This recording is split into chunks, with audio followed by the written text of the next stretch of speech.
Are you that confident in yourself, Mr. White? Rosalind Gu's voice was a soft murmur, as if she were discussing something utterly trivial. Because from where I'm sitting, the situation doesn't look too favorable for you. Or, have you already made your move? A bright, knowing smile spread across Leo's face. He didn't rush to explain. Instead, he countered with a question of his own. By the way, Ms. Gu, do you happen to know a Gavin Gu? At the mention of Gavin's name, both Gina and Alex, Zhao, snapped their heads up. Seeing Leo wasn't looking at them, they quickly lowered their gazes, but their ears were clearly perked, listening intently. Rosalind looked surprised. Oh, you know him, Mr. White? Leo spread his hands wide. Don't know him, never met him. But it seems he's also at the hotel today, hosting some kind of business salon. Leo said it casually, as if the thought had just occurred to him. Ah, right. I think it was about the distribution rights for a few cell phone brands in the country. Your family is really something else, being able to lock down the contracts for so many brands. Before Rosalind had arrived, Leo had gotten a rundown from Alex. The Gu family was at the absolute zenith of the cell phone industry right now. Aside from the big names like Nokia, Samsung, and Motorola, they had essentially monopolized the distribution for every other second and third-tier international brand. The top-tier companies had their own sales channels and didn't need partners, but the smaller brands were a different story. And it just so happened that those smaller brands sold remarkably well in the States. Leo hadn't even heard of some of them, yet they were moving thousands of units a month in the Pacific Northwest alone. At first, Leo was taken aback, but then he thought about it. In this era, that's just how it was. The cell phone market was a chaotic explosion of creativity, with all sorts of models and bizarre designs. A stark contrast to the standardized black rectangles of the future. He allowed himself a moment of nostalgia. A confident smile never left Rosalind's lips. My family has always been impressive. I don't need you to tell me that. Chloe, sitting beside Leo, pouted at Rosalind's unabashed pride. Yeah, your family is so impressive they stick their noses into other people's business. But she kept the thought to herself, probably worried about disrupting Leo's plan. Leo had no intention of continuing the flattery. He cut straight to the chase. Gavin Gu can mobilize that many resources, deciding the distribution rights for an entire region. What about you, Ms. Gu? As he spoke, his gaze never left Rosalind's face. And, just as he expected, the smile on her face stiffened for a fraction of a second. She recovered quickly, her voice a study in composure. I can too if I want to. I just don't particularly care for the market environment over there.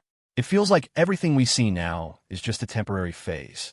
Technology is advancing so quickly, and it's driving the pace of phone upgrades. Who knows if some new kind of phone will suddenly appear in a few years and completely dominate the market. Sometimes, Leo had to admire the foresight of the wealthy, but it was only admiration. When it came to foresight, he could see much further than any of them. While I agree with you, Miss Gu, it seems that right now, even Gavin has more pull than you do, doesn't he? Alex and Gina listened in silence, unable to interject. They had come here for one thing, the distribution rights. If they could get them from the Gu family, it would be a massive win. But they knew nothing about the family's internal power struggles. Leo's words piqued their interest even more. They set their cups down gently, afraid the slightest sound might cause them to miss a word. Rosalind glanced around before leaning in toward Leo. Is this what you wanted to talk about? Before he could answer, she added, This is Chloe, right? I won't speak for her. She's going through something similar. And I trust Miss Ian. But Leo knew she was referring to the Zhao siblings. A wave of embarrassment washed over them. They were suddenly regretting asking Leo to make this introduction. It was clear she didn't want to know them, even look down on them as if they weren't worthy of her time. Just as they were about to excuse themselves, Leo spoke up. These two are my friends, he said firmly. They came to the tri-state area for the cell phone distribution rights. They approached Gavin Gu, but that man's got a twisted mind. Rosalind remained unmoved. And what does that have to do with me? You want me to help them? I'm sorry, but I can't. We're not acquainted. Leo didn't flinch at her words, but for Alex, it was like a bucket of ice water had been dumped over his head in the dead of winter. A chill went straight to his bones. He lowered his head and sighed, the picture of utter despair. But Leo seemed determined to press on. Ms. Gu, your family is enormous, with countless business ventures. For you, entering the cell phone market was just a whim. If you don't even have a say in a side project like this, how do you ever expect to gain more influence? From the moment he'd met Rosalind, Leo had seen it. This woman was no simple heiress. A single investment firm wouldn't satisfy her ambition, but it was clear the Gu family wasn't willing to give her more. In these old money dynasties, the preference for sons was deeply ingrained. It didn't matter how capable Rosalind was. She was a woman, and one day she would marry out of the family. Even if she found a man who would marry into the family, and the children took the Gu name, in their eyes, it still wasn't enough. It was just like Chloe's situation. If Ethan Jiang had another son, the rest of the Jiangs would never have dared to scheme.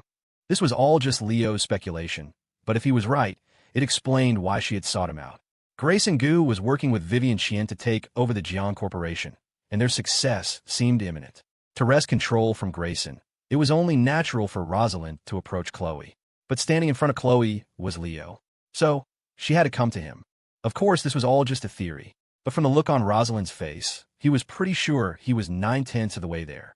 Perhaps she, too, had lamented having the ambition of an eagle, but being born a daughter. Rosalind leaned back at her chair.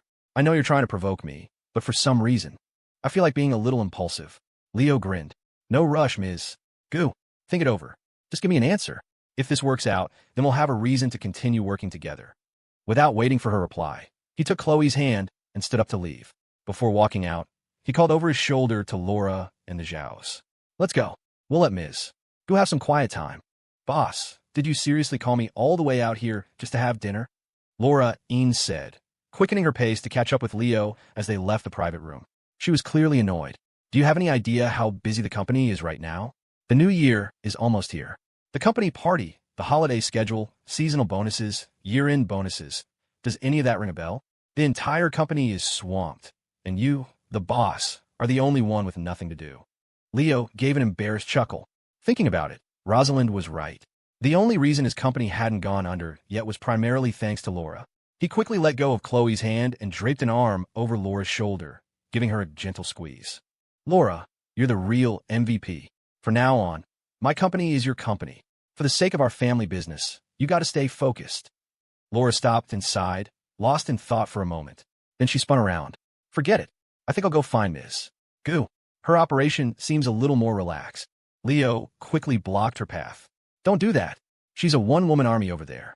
If you join her, you'll be even more exhausted, starting everything from scratch. Why would you want that? Just as he finished, he heard a cough from behind him. He whipped around to see Rosalind standing there, her face a thundercloud. Mr. White, she said icily, the next time you say something like that, could you at least walk a little further away first? Chloe giggled beside him, but Leo just nodded earnestly. Okay. Rosalind rolled her eyes and ignored him, walking past to stop in front of Alex. Mr. Zhao, right? She said. Could I get your contact information? I'll be in touch once I've handled things. The sudden turn of events left Alex completely stunned. He just stood there, dumbfounded, unsure how to react. Thankfully, Gina nudged him and thanked Rosalind. Thank you, Ms. Gu. That snapped Alex back to reality. He quickly added his thanks. What's your number? I'll call you. Rosalind didn't waste any time. Once they had exchanged numbers, she left without another word to Leo. How rude, Leo grumbled. I treat her to dinner, and she doesn't even say thank you. Chloe, however, seemed to understand. She looped her arm through Leo's and spoke softly. It's not easy for her, you know. The Gu family is even more complicated than ours. Leo wasn't having it. He reached out and playfully pinched Chloe's nose, making her squeal. She gets a $10 million startup fund the second she comes back to the country. And you're telling me it's not easy for her? If her life is hard, what about mine? I started with nothing. Chloe rubbed her nose, pouting. You had me. I was right there with you when you were selling stuff on the street. Leo thought about it. That was true. But for Chloe, it was probably more like playing a game than actual work. He decided not to burst her bubble, ruffling her hair before pulling his hand back. He then turned to Laura. Apex Construction is about to face another wave of attacks. I've already assigned people to handle it, but there will definitely be some fallout. I need you to arrange for someone to keep an eye on that old woman in the hospital. I'm worried reporters might try to bother her and her family. Laura nodded, making a mental note. There's one more thing I needed you for today, Leo continued, pausing for dramatic effect. Alex was a businessman. He knew how to read a room. The earlier shock had worn off, and he was back to his sharp self. He understood Leo was about to discuss company business that wasn't for his ears. He quickly took Gina's arm and made his exit. Mr. White, thank you for dinner. I won't disturb you any longer. Until next time. Leo smiled and waved. See you, Alex. Gina, let's get together in a day or two. Gina, who had been planning the same thing, nodded enthusiastically. Okay. Once they were gone, Leo finally spoke. Laura, in a little while, I'm going to establish a new company. The The organizational structure is already planned, and the personnel are ready to go. But there's one more thing. His voice dropped to a near whisper. After he finished, Laura stared at him for a long moment. Isn't that too risky? Leo's expression turned profound. Not everything can go smoothly. For the sake of the company's growth, sometimes you have to take a risk. Seeing he was resolute, Laura knew she couldn't persuade him otherwise. She could only sigh. You're the boss. I'll make the arrangements. She turned and stepped into the elevator. After the doors closed, Chloe spoke up from beside him. You really trust her, don't you? Leo didn't deny it. I have to. I don't have anyone else. Spike and the guys are great at getting things done, but their perspective is limited. They don't have their own ideas. Consistency is good, but you can see their ceiling. They're learning now, but it will take time to see results. And time waits for no one. Chloe understood how hard it was to start from nothing.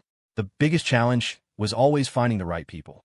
What Leo had achieved already was remarkable. Hearing him open up to her like this, she quickly added, Laura is definitely trustworthy. Don't worry, I won't get any funny ideas. Leo blinked. Then, to Chloe's surprise, he flicked her on the forehead. Chloe rubbed the spot, her brow furrowed in a cute, angry pout. What was that for? Leo smirked. All right, let's hear it. What kind of funny ideas were you having? My relationship with Laura is completely professional. Please don't taint our pure bond with your filthy thoughts. That made Chloe even more furious. She forgot about her forehead and leaped onto his back. Who's filthy? Who's tainting who? She shouted, nibbling on his ear as she spoke. Leo yelped in surrender. I'm sorry. Get down, you're going to make us fall. No, Chloe said stubbornly. I won't. She wasn't heavy, and carrying her was no problem for Leo. But the hotel lobby was bustling with people, and they were attracting some strange looks. Chloe didn't care, so Leo cared even less. He simply carried her out of the hotel. It wasn't until they reached the parking garage that she finally got down. He, she giggled, unable to stop. She clearly loved these intimate moments with him. She wrapped her arms around his neck, stood on her tiptoes, and planted a soft kiss on his lips. Her eyes curved into crescent moons, her long lashes fluttering. Darling, she said, don't worry. No matter what happens, I'm sticking with you. Even if, one day, you have no money. He knew she must have overheard his conversation with Laura and wanted to comfort him. He reached out and gave her a gentle pat on the behind. If that day ever comes, I'll just have to rely on you. Chloe nodded with the utmost seriousness. Okay, are you busy this afternoon? Leo asked Chloe as they reached the car. Chloe was about to say she had class. It was the last 2 days before finals, when professors were strictest about attendance, but the words died on her lips. She instinctively shook her head. Nope, you have a plan. Leo pulled open the passenger door for her. Get in. I'm taking you somewhere. I got a gift for you. At the mention of a gift, Chloe's last shred of hesitation vanished. An absence from class was a small price to pay. It's not like it would make her fail the course. Let's go, she said, hopping into the car. Once inside, Leo made a quick call to Hank Yu. After getting a confirmation, he started the engine. The saga of Enjoy Sportswear was finally drawing to a close. In the end, Jesse Jiang had been forced to give up all his shares in the company. Besides the compensation owed to Rush for unfair competition, he had also triggered the conditions of the performance-based contract. Under the crushing weight of it all, Jesse had no choice but to surrender. What he didn't know yet was that Leo had orchestrated the whole thing. It wasn't enough to defeat your enemy. You had to crush their spirit. And today, Leo was taking Chloe to deliver the final blow. He couldn't wait to see the look on Jesse's face when he found out that the person who had invested in Enjoy Sportswear from the beginning was him. When Leo pulled up in front of the Enjoy Sportswear building, Chloe's brow furrowed in confusion. What are we doing here? Before Leo could explain, Hank Yu approached them, accompanied by a beautiful woman in a sharp business suit. It was clear they had been waiting for a while. Hank proactively opened Leo's car door. Mr. White, Hank said as Leo got out. This is who I was telling you about before. My wife's sister, Jessica Zhou. Leo remembered. She had apparently been in HR at some big company overseas and had just returned to the States to look for a job. It was perfect timing. After the restructuring of Enjoy, there would be a lot of open positions, and Hank had recommended his sister-in-law. Leo looked Jessica up and down. She was poised and confident, extending her hand first. Mr. White, it's a pleasure to meet you. I've heard so much about you and have admired you for a long time. I'm honored to have the opportunity to work for you. Leo politely shook her hand, releasing it quickly. He shook his head with a smile. It's a pleasure to meet you too, but you got one thing wrong. You won't be working for me. You'll be working for her. Leo gestured toward Chloe, who was now even more bewildered. What are you all talking about? When Jessica saw Chloe, a flash of genuine admiration crossed her face. Sometimes, a woman can appreciate another woman's beauty better than any man. You must be Miss Chloe Jiang. You're absolutely stunning. Chloe offered a polite thank you. You're very beautiful too, Ms. Zhou. Unlike Chloe's youthful radiance, Jessica projected the aura of a mature, sophisticated professional. Her dark, smooth hair was curled slightly at the ends, complementing her delicate features and black business attire, giving her an intelligent, refined beauty. You two can exchange pleasantries later. Right now, business comes first, Leo interrupted, already tired of the mutual admiration society. He started walking toward the main entrance on his own. Chloe hurried to catch up, linking her arm with his. You're being so secretive, she whispered. Are you hiding something? Before he could answer, someone called out his name. Leo? What are you doing here? The tone was filled with surprise. Leo turned around. He didn't seem to recognize the man. And you are? A flash of anger crossed the man's eyes when he realized Leo didn't remember him. What a great memory you have, Mr. White, he said sarcastically. You've forgotten so quickly. I used to work for you, you know. Hearing that, Leo racked his brain. A faint memory surfaced. Oh, I remember now. Manager Zhang, right? Jason Zhang. Jason Zhang had been an employee at Rush Sportswear. Later, when Rush ran into some trouble and Enjoy started poaching their staff, he had jumped ship. Leo never thought he'd run into him here. I trust you're doing well here at Enjoy, Manager Zhang. A cold sneer played on Jason's lips. Thanks to you, a lot better than I was at Rush. Leo remained calm. I see. They say a wise bird chooses a good tree to nest in. It seems you're quite a bird, Manager Zhang. The moment Leo's words landed, Jason exploded. He pointed a trembling finger at Leo. What did you say? Who are you calling a bird? Enjoy's current situation was even worse than Rush's had been. Jason had already heard the company was about to get a new owner. Meanwhile, Rush was thriving. The people who had stayed were getting promotions and raises. And him? He didn't even know who the new boss was or if he'd still have a job. The thought filled him with a rage that had nowhere to go. It was all Rush's fault. If Rush had just collapsed back then, none of this would be happening. That's why seeing Leo now made him so furious. Seeing his rage, Leo blinked with feigned confusion. Did I say something wrong? You're not a good bird. You son of a bitch. Jason spat, swinging his fist at Leo. But Hank blocked the punch, stepping in front of Leo and roaring at Jason. Get lost. Hank had a background in construction. He was tall and powerfully built. Just standing there, he was an intimidating presence. Jason knew he couldn't get through him, but this was his company turf, so he wasn't afraid. He pointed directly at Leo's nose and shouted, You white, you just got lucky. You're nothing but a gold digger who rode a woman's coattails to get where you are. You're a disgrace to all men. The word asshole never left his lips. A sharp slap from Hank cut him off. The force of the blow sent Jason staggering to the ground. He clutched his face, glaring venomously at them. You fucking hit me? Security. Security. The guards arrived quickly, but upon seeing Leo, they approached him respectfully. Mr. White, are you all right?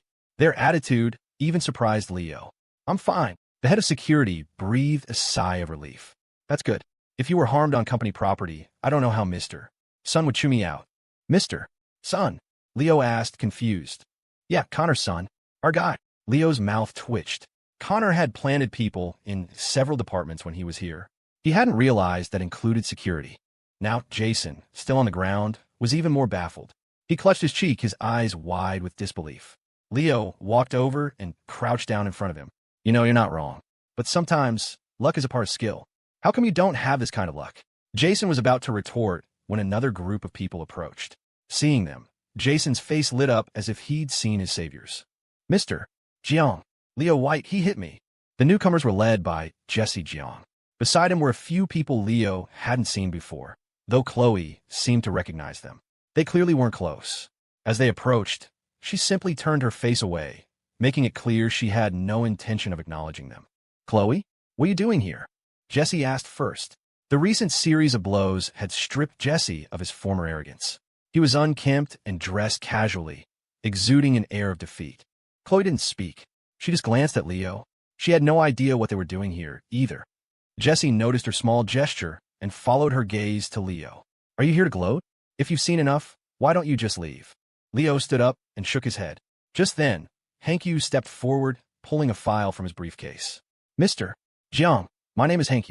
As per our agreement, I'm here to handle the transfer of your company's equity. Jesse froze. After a long moment, he He took the file from Hank with a trembling hand.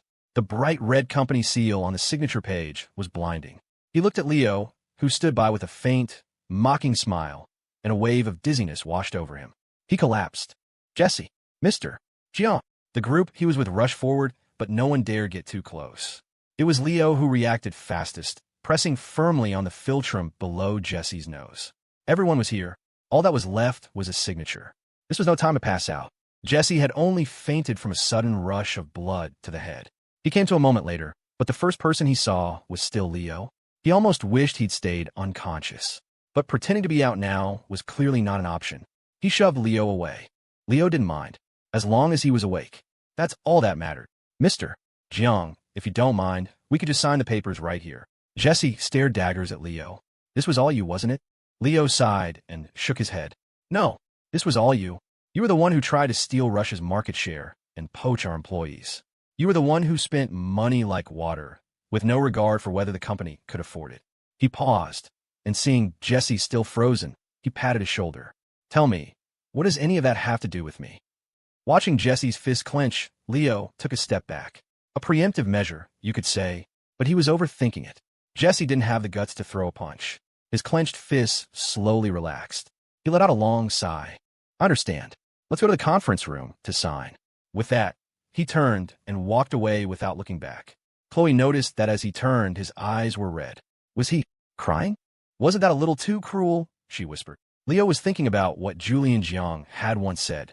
He never thought Jesse would actually cry. Hearing Chloe's question, he shook his head. If it weren't for Julian, it would have been much crueler. From the moment they started targeting you, they were destined for a bad end. Chloe was just making an observation. She didn't object to Leo's methods. In the end, he was doing it all to stand up for her. A warmth spread through her chest, and she held his arm tighter. So you brought me here just to watch him cry? Of course not, Leo retorted quickly.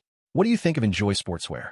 Although the company was in turmoil internally, its market presence was still strong. The storm hadn't fully hit yet, which was why Leo was in such a hurry to bring Chloe here, to complete the personnel change before it affected the market and minimize the losses. Chloe didn't know why he was asking, but she answered honestly. It had a better starting point than Rush, and with their aggressive advertising, they've already built a loyal customer base. A lot of people see it as Rush's main competitor. From the looks of it, its prospects are very good. After she finished, she looked at Leo. So, you're planning to merge it with Rush? Nope, Leo said, flatly denying it. Oh, seeing the look of pure confusion on her face, Leo decided to stop beating around the bush. I'm giving Enjoy to you. You, and you alone, will have full ownership. His voice was quiet, but to Chloe, the words were deafening. It took her a few seconds to process. She shook her head vehemently. No, you worked so hard for this. I can't just take it for no reason. Leo silenced her by placing a finger on her lips. Be good. After all, you have to support me now. From now on, take this seriously. Don't be a hands-off boss like you are with Local Link. At the mention of Local Link, Chloe became defensive. You're the one who said to leave professional matters to the professionals. The website is doing great, isn't it? Not interfering is the best way I can protect it. Leo gave her a long look and a thumbs up. Very mature of you. Chloe puffed out her chest proudly. Of course, but still about Enjoy. The word don't never escaped her lips before Leo cut her off again. The domestic sportswear market is only going to get bigger. Rush can't be the only player. When Enjoy first appeared, I intended to build it up as a competitor. You should know what would happen if it came out that two competing companies had the same owner, right? Growing up by Ethan Jiang's side, Chloe had absorbed a lot about business. She understood immediately. Leo continued. At its core, Enjoy came from the Jiang Corporation's portfolio. It has to be controlled by someone with the Jiang name. Besides you, who else could I possibly give it to? Chloe bit her lip, her expression a mix of complex emotions. After a moment, she said softly, Leo, you're being so good to me. It makes me think you have ulterior motives.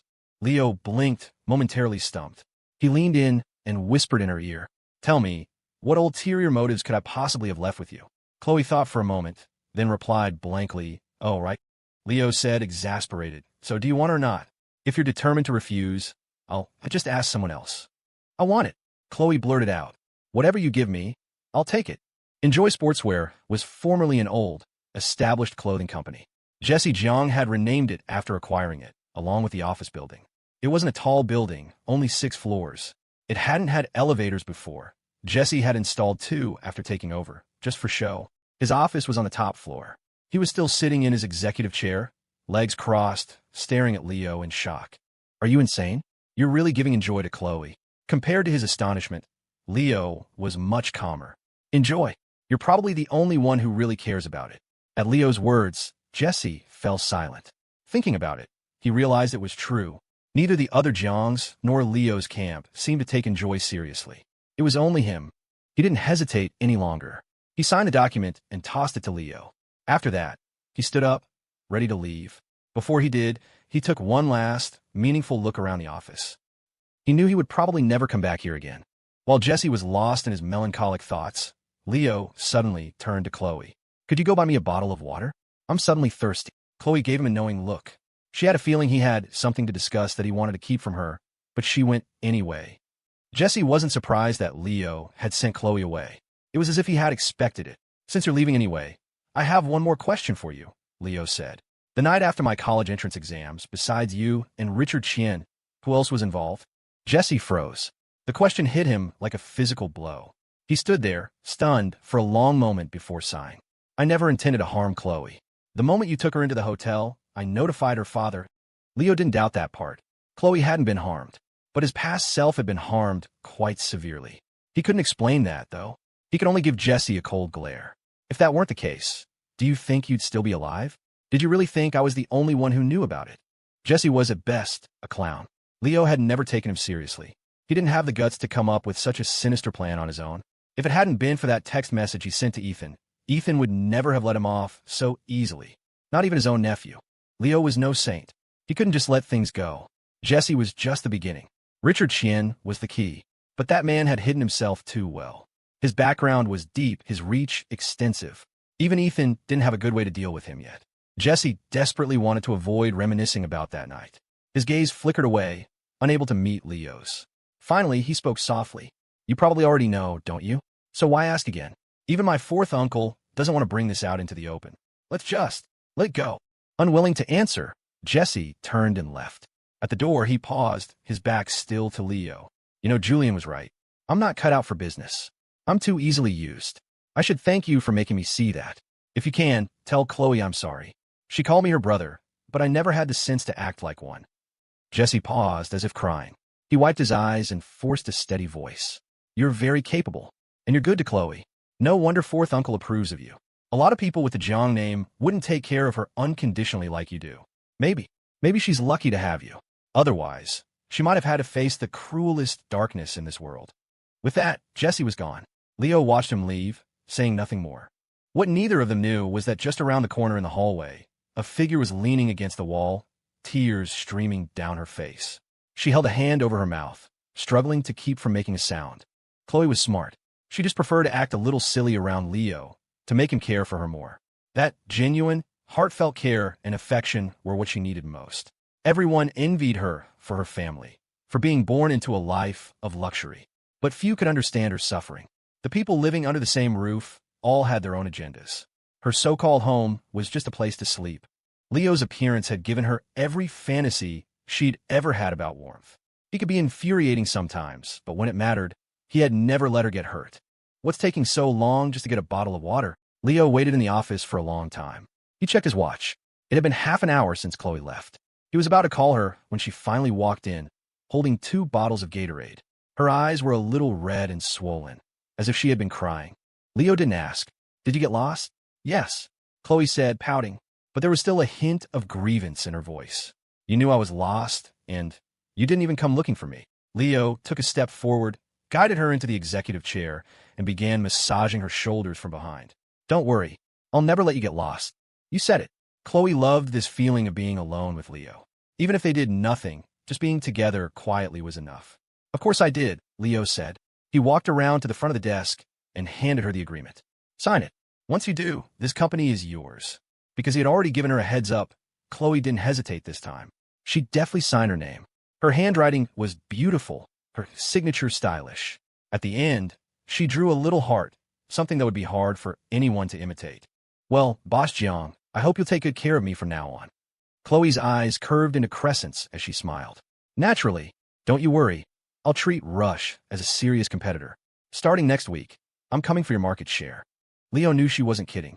He leaned in close to her ear and whispered something. It earned him a playful slap. You pig. Leo just chuckled, not denying it. It was true, wasn't it? If Rush and Enjoy were going to go head-to-head, then he and Chloe would have to as well. It was only a matter of time. Though Chloe felt Leo was deliberately teasing her, she wasn't angry at all.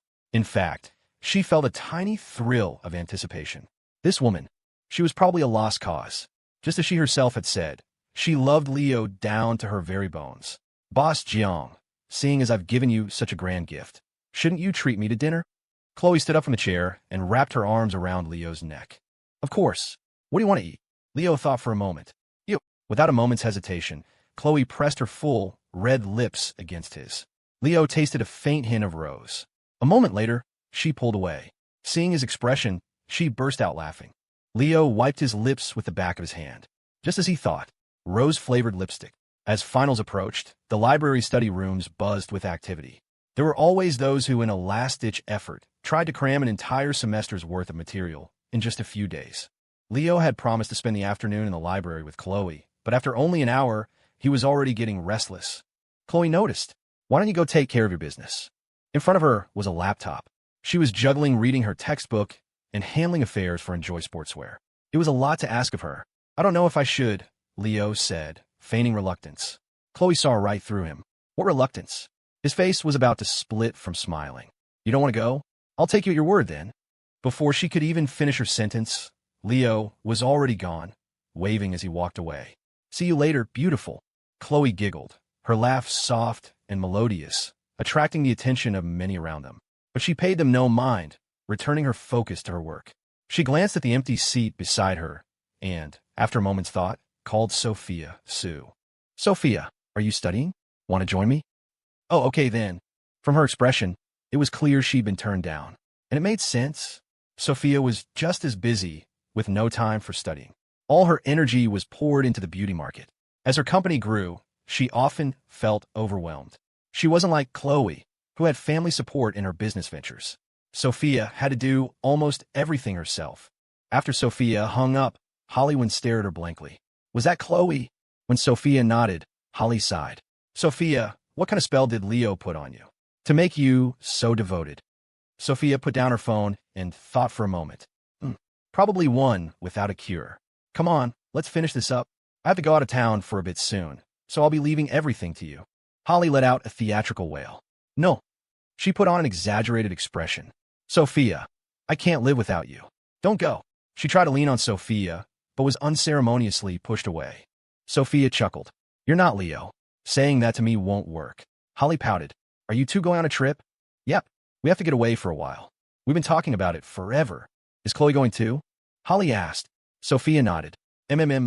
After leaving the library, Leo realized it had been a while since he'd been back to dorm room 708. He decided to pay a visit.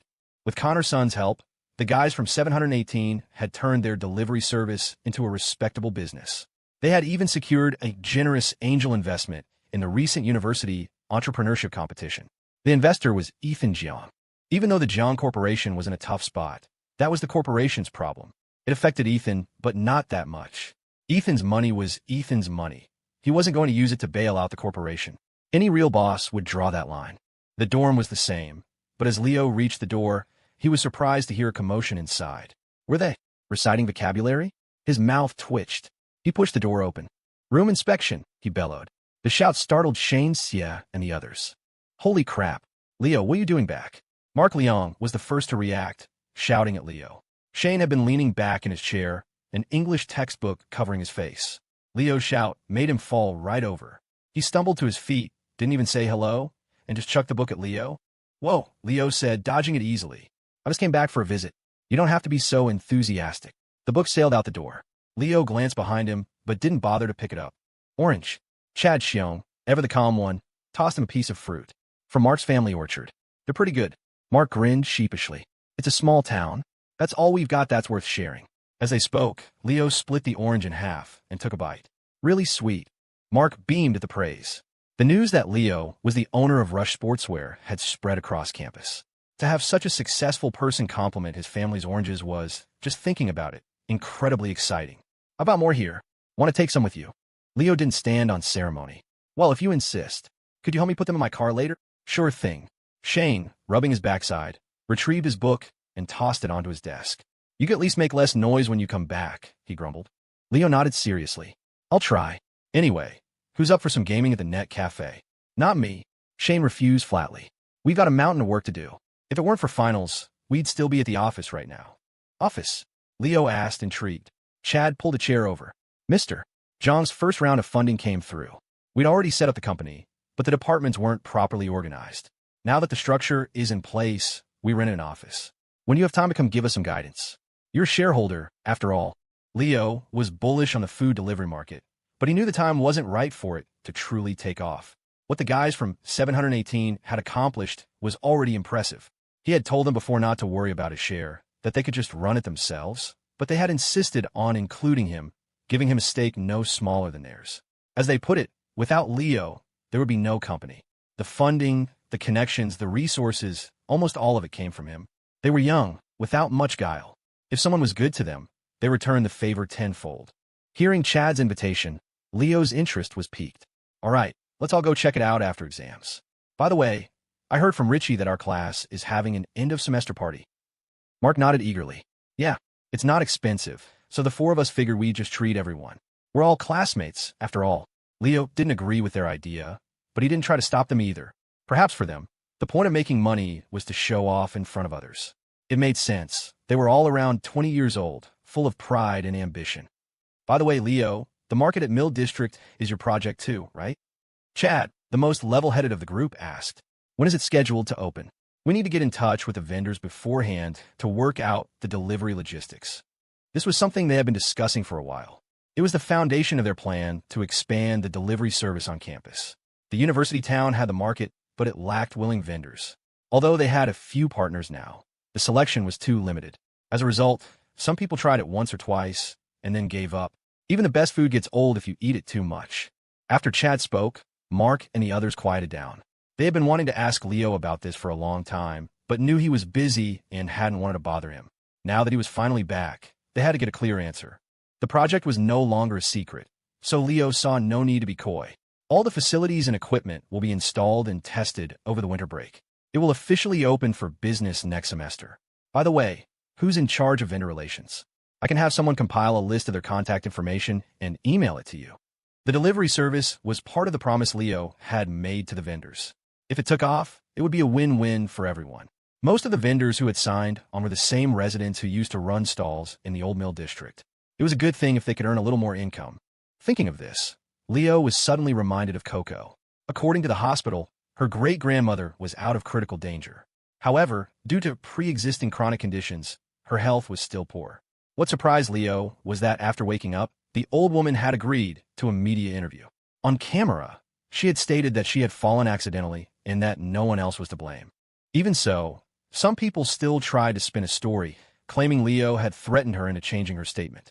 It wasn't until the surveillance footage was released that the public outcry died down. The internet was like that sometimes. It came on fast and faded just as quickly. In this era, the web was a lawless frontier. It lacked necessary regulation. Not that things were much better in the future. At best, you got a cease and desist letter, but only the parties involved knew how effective those really were. Leo understood the power of public opinion. He wouldn't let a situation spiral out of control unless he was absolutely certain of the outcome. The return of Leo made room 718 lively again. Students from other dorms came over to say hello. People like that sometimes driven by self-interest. For them, being associated with Leo was clearly beneficial. They were all polite, their words dripping with flattery. Leo, man, I told my mom the owner of Rush is my classmate, and she didn't believe me. Said my daydreams are too conservative. Why not just dream I'm the owner of Rush myself, said a guy from Richie Ho's dorm. Though he wasn't close with Leo, that didn't stop him from calling him Leo like an old friend. His comment was met with a roar of laughter. Yeah, who would have thought? Someone else chimed in. When Leo first showed up, we all just thought he was some rich kid. Turns out we were too shallow. The man's a self-made millionaire. Surrounded by fawning admirers, Leo felt a strange sense of déjà vu, like he was back in his past life. The words were pleasant, but besides stroking his ego, they were utterly useless. Once upon a time, he had enjoyed hearing them. Later, he discovered that the higher your social standing, the more precious, honest, even harsh criticism becomes. That was why he hadn't wanted to reveal his identity when he first started university. He'd seen too many TV shows with villains. He was starting to feel more and more like a bad guy about to be taken down by the hero. But who cared? Leo certainly didn't. For him, the only people worth caring about were his family. And in his eyes, Chloe and Sophia were family too. After all, he had slept in the same bed with both of them. As Leo was holding court, his phone vibrated. He picked it up and smiled. Talk about being on the same wavelength. He was just thinking about her. Finished with work? Sophia's voice on the other end was playful. Yep, guess where I am? Leo didn't even try to guess. He walked through the crowd and out onto the dorm balcony. He glanced down. Under a streetlight, a girl bundled up against the cold was standing there, looking up at him. She waved. Wait for me. Leo said 2 words and hung up. He went back into the room and announced apologetically. I've got something to do, guys. I'm heading out. We'll continue this next time. Leo was the main event. Once he left, the crowd dispersed, and room 718 became quiet again. Chad and Mark started cleaning up the mess of sunflower seed shells the crowd had left behind. Shane sighed. This reminds me of a saying. Are kings and nobles born, not made? Chad finished for him before he could say it. That threw Shane for a loop. You feel that way too? Chad shook his head, a simple, honest smile on his face. I just know that if we weren't in the same dorm as Leo, we'd probably still be living off our parents, doing who knows what. He didn't elaborate on what those things were, but it was clear he meant wasting time. Chad saw this very clearly. The guy who first said that didn't have a very good ending. I know that Leo made us who we are today, not the other way around. You got to know when you're well off to be happy. Shane and Mark listened stunned. Chad was the oldest and quietest of the group. They never knew he had it in him to be so eloquent. After his speech, Chad handed the broom to Shane. You do it. I'm going to call my girlfriend. This is a job for single guys. Shane and Mark exchanged a look, then simultaneously grabbed their pillows and threw them at Chad. Get lost. While they were roughhousing, Leo was already downstairs. Sophia smiled softly and leaned against him. Surprised? Leo nodded seriously. It's freezing out here. What are you doing here? Sophia simply took his arm, and they started walking. After Holly and I finished up with company stuff this afternoon, I went to your school's library. She mentioned it briefly, then quickly changed the subject. I haven't eaten yet. Treat me to dinner. Leo froze for a second when he heard she'd been at the library. Chloe was there too. But he wisely chose not to ask. Sure. What do you feel like? As they talked, Sophia hopped up onto the edge of a planter, holding Leo's hand for balance as she carefully walked along it. Barbecue. Leo held her hand tightly, afraid she might fall. The planter wasn't high, but a fall would still hurt. He nodded instinctively. Okay. Sophia giggled, then pretended to lose her footing, stumbling and falling toward him. Leo had been watching her closely and caught her easily, setting her down gently. Hee. Sophia let out a honking laugh, as if she'd discovered something incredibly fun. Leo sensed something was up. He looked at her annoyed. You did that on purpose, didn't you? Sophia was triumphant. Yep. Leo threw up his hands and sighed. You're a young woman. How can you be so clumsy? Sophia wasn't offended by the jab. She just leaned against him, her arm linked with his. Well, you have to spoil me anyway, don't you? Leo thought about it and decided she had a point. He might as well spoil her. All right, let's go get some barbecue. That stuff is high in calories, perfect for a late-night meal. Sophia's steps faltered. You know, maybe we should skip it. Leo turned to look at her, confused. Sophia glanced around, and seeing no one, she took his hand and placed it on her stomach. I'm getting a little tummy. Sophia had a well-proportioned figure. She was curvy where it counted and lean where she should be. Leo gave a little squeeze. He couldn't feel much through her thick clothes. No, you're not. Sophia's face turned a faint pink. She lowered her voice to a soft whisper. Want to? Slip your hand inside and check. Leo swallowed hard. I don't think that's a good idea. We're still on campus. Sophia burst out laughing. She took a playful step back, creating a little distance. I don't think it's a good idea either, so let's not. She then pushed him forward. Let's go, let's go. They're going to close soon. Leo muttered vixen under his breath. Sophia heard him and laughed even louder. A vixen then, as long as he liked it. Because of the redevelopment, many of the shops outside the university were gone. There wasn't a single barbecue place left. To get some, they'd have to go into the city. Luckily, Leo had a car. Honestly, with his current resources, it would be easy for Leo to build a nightlife spot right outside the university. And he could predict it would be incredibly profitable. But ultimately, he couldn't bring himself to prey on these impressionable students. People with weak willpower could easily lose themselves in the haze of nightlife. So, it was better to keep it a distance. Sophia sat in the passenger seat, staring at the reserved for the idiot sticker on the dashboard.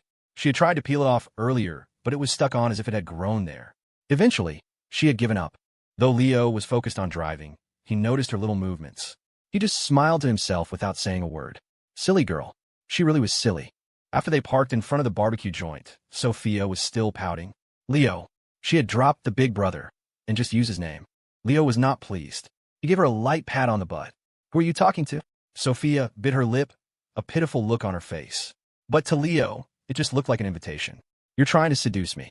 At his words, Sophia's eyes turned sultry. She began to flirt openly. Big brother, please don't. Leo felt his heart skip a beat. Sophia really was a vixen. She seemed pleased with his reaction, letting out a haughty little huff before finding a table and going to pick out their food. All Leo had to do was wait. Sophia knew what he liked. She returned shortly, sitting across from him. She propped her chin on her hands and just stared at him, her eyes full of affection.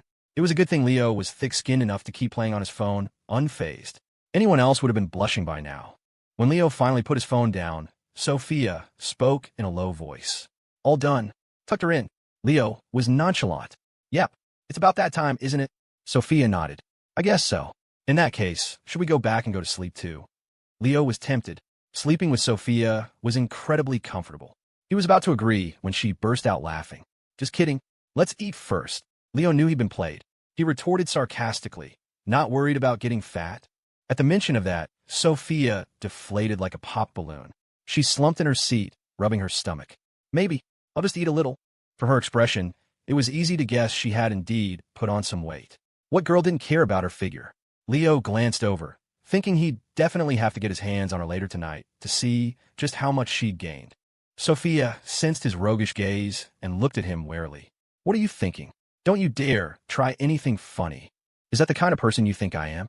Leo demanded, as if genuinely offended. Before she could answer, he continued.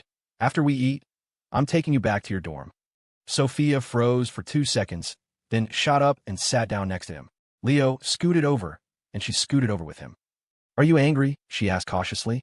Leo ignored her, just calling out to the owner. Is our food ready yet? Sophia persisted. Big brother, I'm sorry. Please don't be mad, okay? Just then, the owner finally brought their food. Sophia, with her delicate white hands, peeled a shrimp and held it to Leo's lips. Don't be mad, okay? Seeing how well-behaved she was, Leo nodded. He was about to take a bite, but just as he leaned in, he got nothing but air. Sophia giggled, the shrimp already in her mouth.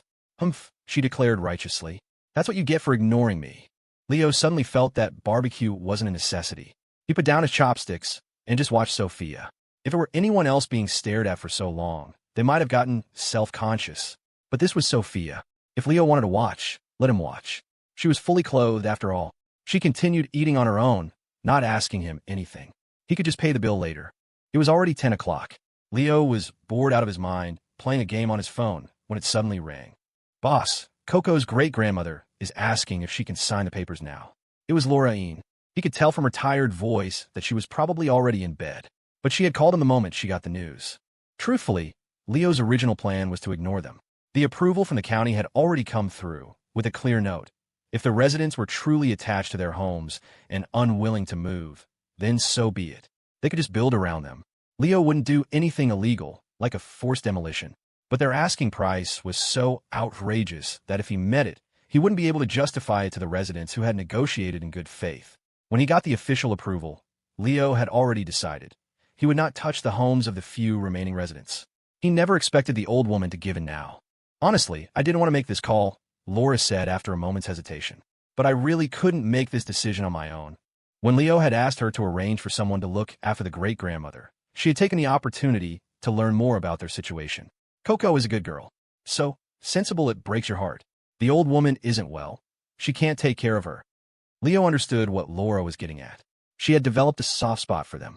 The truth was, Leo had given her a lot of authority.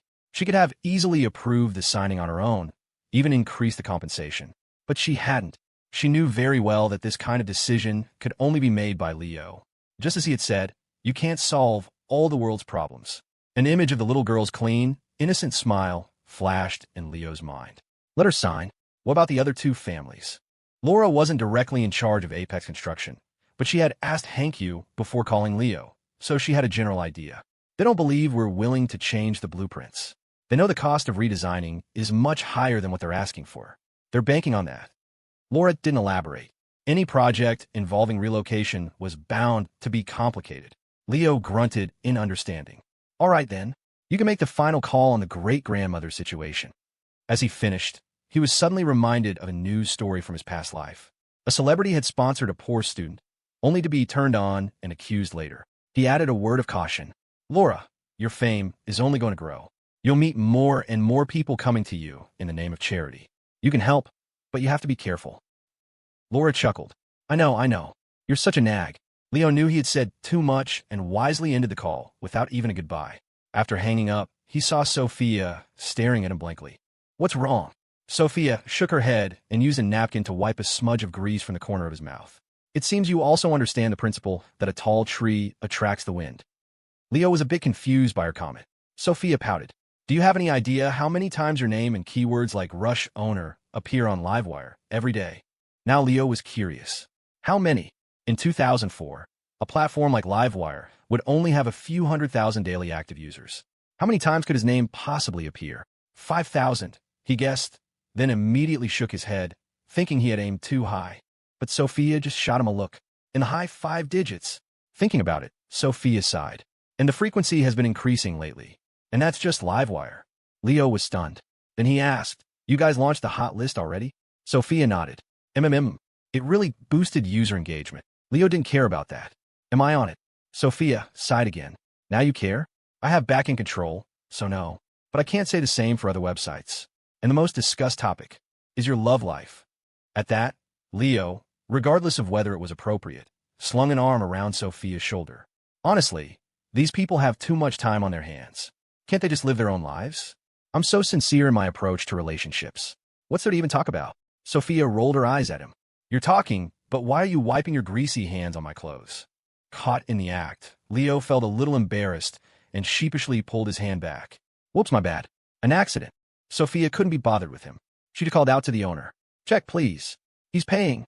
Leaving the barbecue place, Sophia didn't seem to be in a hurry to go back. She pulled Leo along, wandering aimlessly down the street. A light rain began to fall from the sky, making the already chilly air even colder. Sophia slipped her hand into Leo's coat pocket, tangling her fingers with his. She kept tracing patterns on his palm. The break is coming up soon, she said suddenly. Leo replied, a cigarette dangling unlit from his lips. After the break starts, let's go on a trip, just for a bit, and then go back for the new year, okay? Leo didn't know why she was asking this. He was about to ask when he heard her sigh. Or maybe, you could invite my dad to dinner sometime. Without a second thought, Leo nodded. I was thinking the same thing. Seeing him agree, Sophia seemed to let out a breath of relief. But she still gave him a heads up. He's pretty stubborn. So am I, Leo said seriously. Sophia looked into his eyes and suddenly broke into a smile. She nodded emphatically. They continued walking, as if with no destination in mind. Sophia wanted to walk, so naturally, Leo had to accompany her, until she suddenly asked, It's been a while since you've carried me, hasn't it? Without giving him a chance to think, she leaped onto his back. She wasn't heavy, but in their thick winter clothes, it was still a bit of struggle. Now there were 2 people, but only 1 pair of legs. Where they went was up to Leo, and as it happened, the sign for a certain grand hotel next door was exceptionally bright. After Leo finished washing up and returned to the room, he found Sophia already fast asleep. He didn't have the heart to wake her. She had been so busy lately, not just with Livewire, but also keeping up with her studies, and on top of that, starting a company with Holly. Although that was mostly just going through the motions until the time was right to acquire another company, she was still taking it very seriously. Leo tiptoed to the bed and laid down on his side, facing her. As if sensing his presence, Sophia reached out and hugged him, a faint smile on her lips as she drifted into a deeper sleep. In the early morning, Leo pulled back the curtains to a world of white. A thick fog obscured everything. Sophia was already awake. She wrapped her arms around his waist from behind. Let's go back to campus. You have exams. Today was the first day of finals. Although Leo felt his presence at the exam hardly mattered, he figured he should go. Submitting a blank paper was a bad look. At the very least, he should write his name on it. By now, everyone at the university knew who he was. Who knows, Maybe the professors would see his name, go easy on him, and give him a few extra points. A guy could dream. Let's go. Leo's Porsche was still parked outside the barbecue place, not far from the hotel. It was only a few minutes' walk. As they walked, Sophia let out a rare complaint. You guys are all done with exams, and we're just starting. You have to wait for me. Leo ruffled her hair. Even unwashed, it was still smooth. Of course. When you're done, you two can take me, and I'll take my money, and we'll run away together. At that, Sophia giggled nonstop. Yes, run away. To a place where nobody knows us. Leo sighed, a look of trouble on his face. Sophia noticed and asked with concern, What's wrong? Is something not right? No, Leo said, shrugging. It's just that I'm so famous now. Unless we leave the country, I'm afraid there's no such place. He was holding back a laugh as he said it. Sophia rolled her eyes. You just showing off, aren't you? Am I? I don't think so. Sophia didn't call his bluff. They chatted idly all the way to where they had parked the car yesterday. She got into the passenger seat without buckling her seatbelt, waiting for Leo to get in before puckering her lips. Leo understood, taking the opportunity to snag a little something extra, which earned him a playful humph from her. But it seemed she quite enjoyed these little affectionate gestures. After Leo got back in the driver's seat and started the car, her mock-angry expression softened into a faint smile. It took a good 40 minutes to get from the city center to the university. After dropping Sophia off at her campus gate, Leo left. It was almost time for the exam to start. University finals weren't as strict as college entrance exams, but you still couldn't be too late. No school would tolerate a student with such a poor attitude, unless his name was Leo White. Don't be late next time, the proctor warned, but let him in. As Leo passed the podium, he glanced around the exam hall. The view was wide open. Any student's little tricks would be in plain sight. Shane and his friends had consecutive student numbers, so they were all sitting together, scratching their heads, and kicking the chairs of the person in front of them, though they got no response. There was only one empty seat in the hall. The exam paper was already on the desk. Political science. Leo looked at it and felt a headache coming on. The subject required rote memorization, and his textbook was probably still brand new. This was going to be tough. Though he didn't know the material, Leo's attitude was earnest. He wrote furiously, not caring if it was right or wrong. He just wrote. The proctor even came over to take a look, but didn't stay long, sighing as he walked away. Leo finished his paper in just half an hour.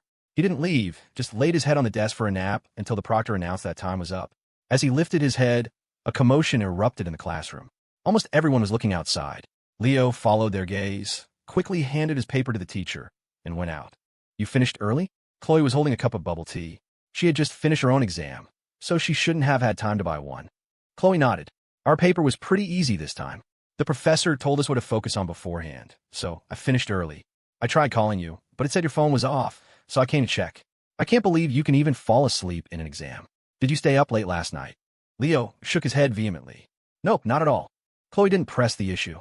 She handed him the bubble tea and suggested, let's just eat at the cafeteria for lunch, okay? We have another exam this afternoon.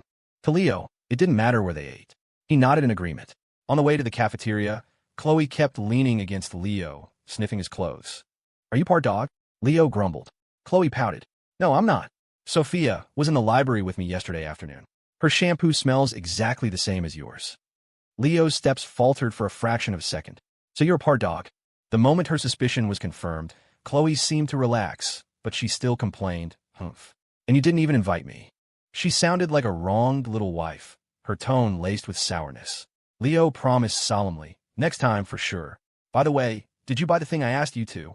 At his question, a blush instantly crept up Chloe's cheeks. She quickly turned her face away. And no, Leo narrowed his eyes, unconvinced. Do you want me to buy for you? Chloe shook her head like a bobblehead doll. No. It's winter. Everyone wears tights. Who wears those things? Leo lowered his voice. It's fine. You could just wear them for me at home. I just want to look. Chloe bit her lip and looked at him weakly. That's what you said last time. And what happened? Leo thought about it. Right, he torn them, but it was probably best to pretend he'd forgotten. That was a quality issue. Not my fault. That's why I asked you to buy some good ones. Chloe stared at him with wide, pitiful eyes. I'm afraid you'll lose control. Leo shot her a look. And wouldn't that be just what you want? Chloe froze, thought for a long moment, and muttered, I guess so. Wait, no. In early 2005, the university only had one cafeteria. With just 3 floors, it could barely meet the dining needs of the entire student body. Perhaps because there were no other options, it was always packed at noon. Fortunately, The cafeteria management knew what they were doing. In a corner of the third floor, they had opened a separate restaurant where you could order off a menu. It was so expensive that even the professors rarely ate there. Leo didn't care. Chloe had money. She could pay. Chloe sat across from him, her hands cupping her face as she gazed at him adoringly. Darling. Her voice was beautiful, especially when she called him that, soft and melodic. Leo loved it. Seeing him nod, she continued, "Do you have any plans for the holidays this year?" Leo looked up at her. Was that hope in her eyes? He didn't understand, but he answered anyway. Besides visiting relatives and having a family dinner, probably nothing else. At that, Chloe stood up, walked over to his side, and started shaking his arm, whining coquettishly. "Take me with you, please." Though he wasn't sure why she was asking, Leo nodded. "Okay." Getting his confirmation, Chloe beamed, her eyes curving into crescents. "You promised." "Pinky swear." "You're so childish," Leo grumbled, but he let her hook her pinky finger with his. She even sealed it with a thumbprint. Chloe giggled. "By the way, when you take me home, how are you going to introduce me?" "As the freeloader who's here for food, drinks, and presents," Leo said calmly. Chloe was not having it. "So you're saying I'm a bum? Aren't you?" Chloe turned her face away, pouting. "Fine, I am then." Leo just smiled, not asking why she had made the suggestion. He figured Ethan probably had other plans and couldn't spend the holidays with her. For the current Chloe, the word home wasn't necessarily a place she had to return to. If she wanted to come with him, then so be it. At least with him, she wouldn't be mistreated or have to see certain people who would only make her sad. Though Chloe wasn't thrilled with Leo's description of her, at least he had agreed. Her mood instantly brightened. When the food arrived, she actively served him rice and put food on his plate, acting the part of the perfect, attentive girlfriend. It was a good thing not many people ate in the restaurant section, or who knows how many glares Leo would have had to endure. As they were eating, Leo didn't even notice someone approaching their table.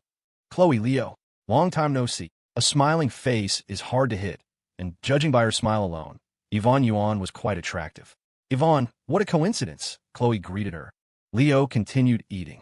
It wasn't until he felt Chloe nudge him that he sighed. "Yeah, long time no see." Sensing his dismissive attitude, Yvonne just smiled faintly.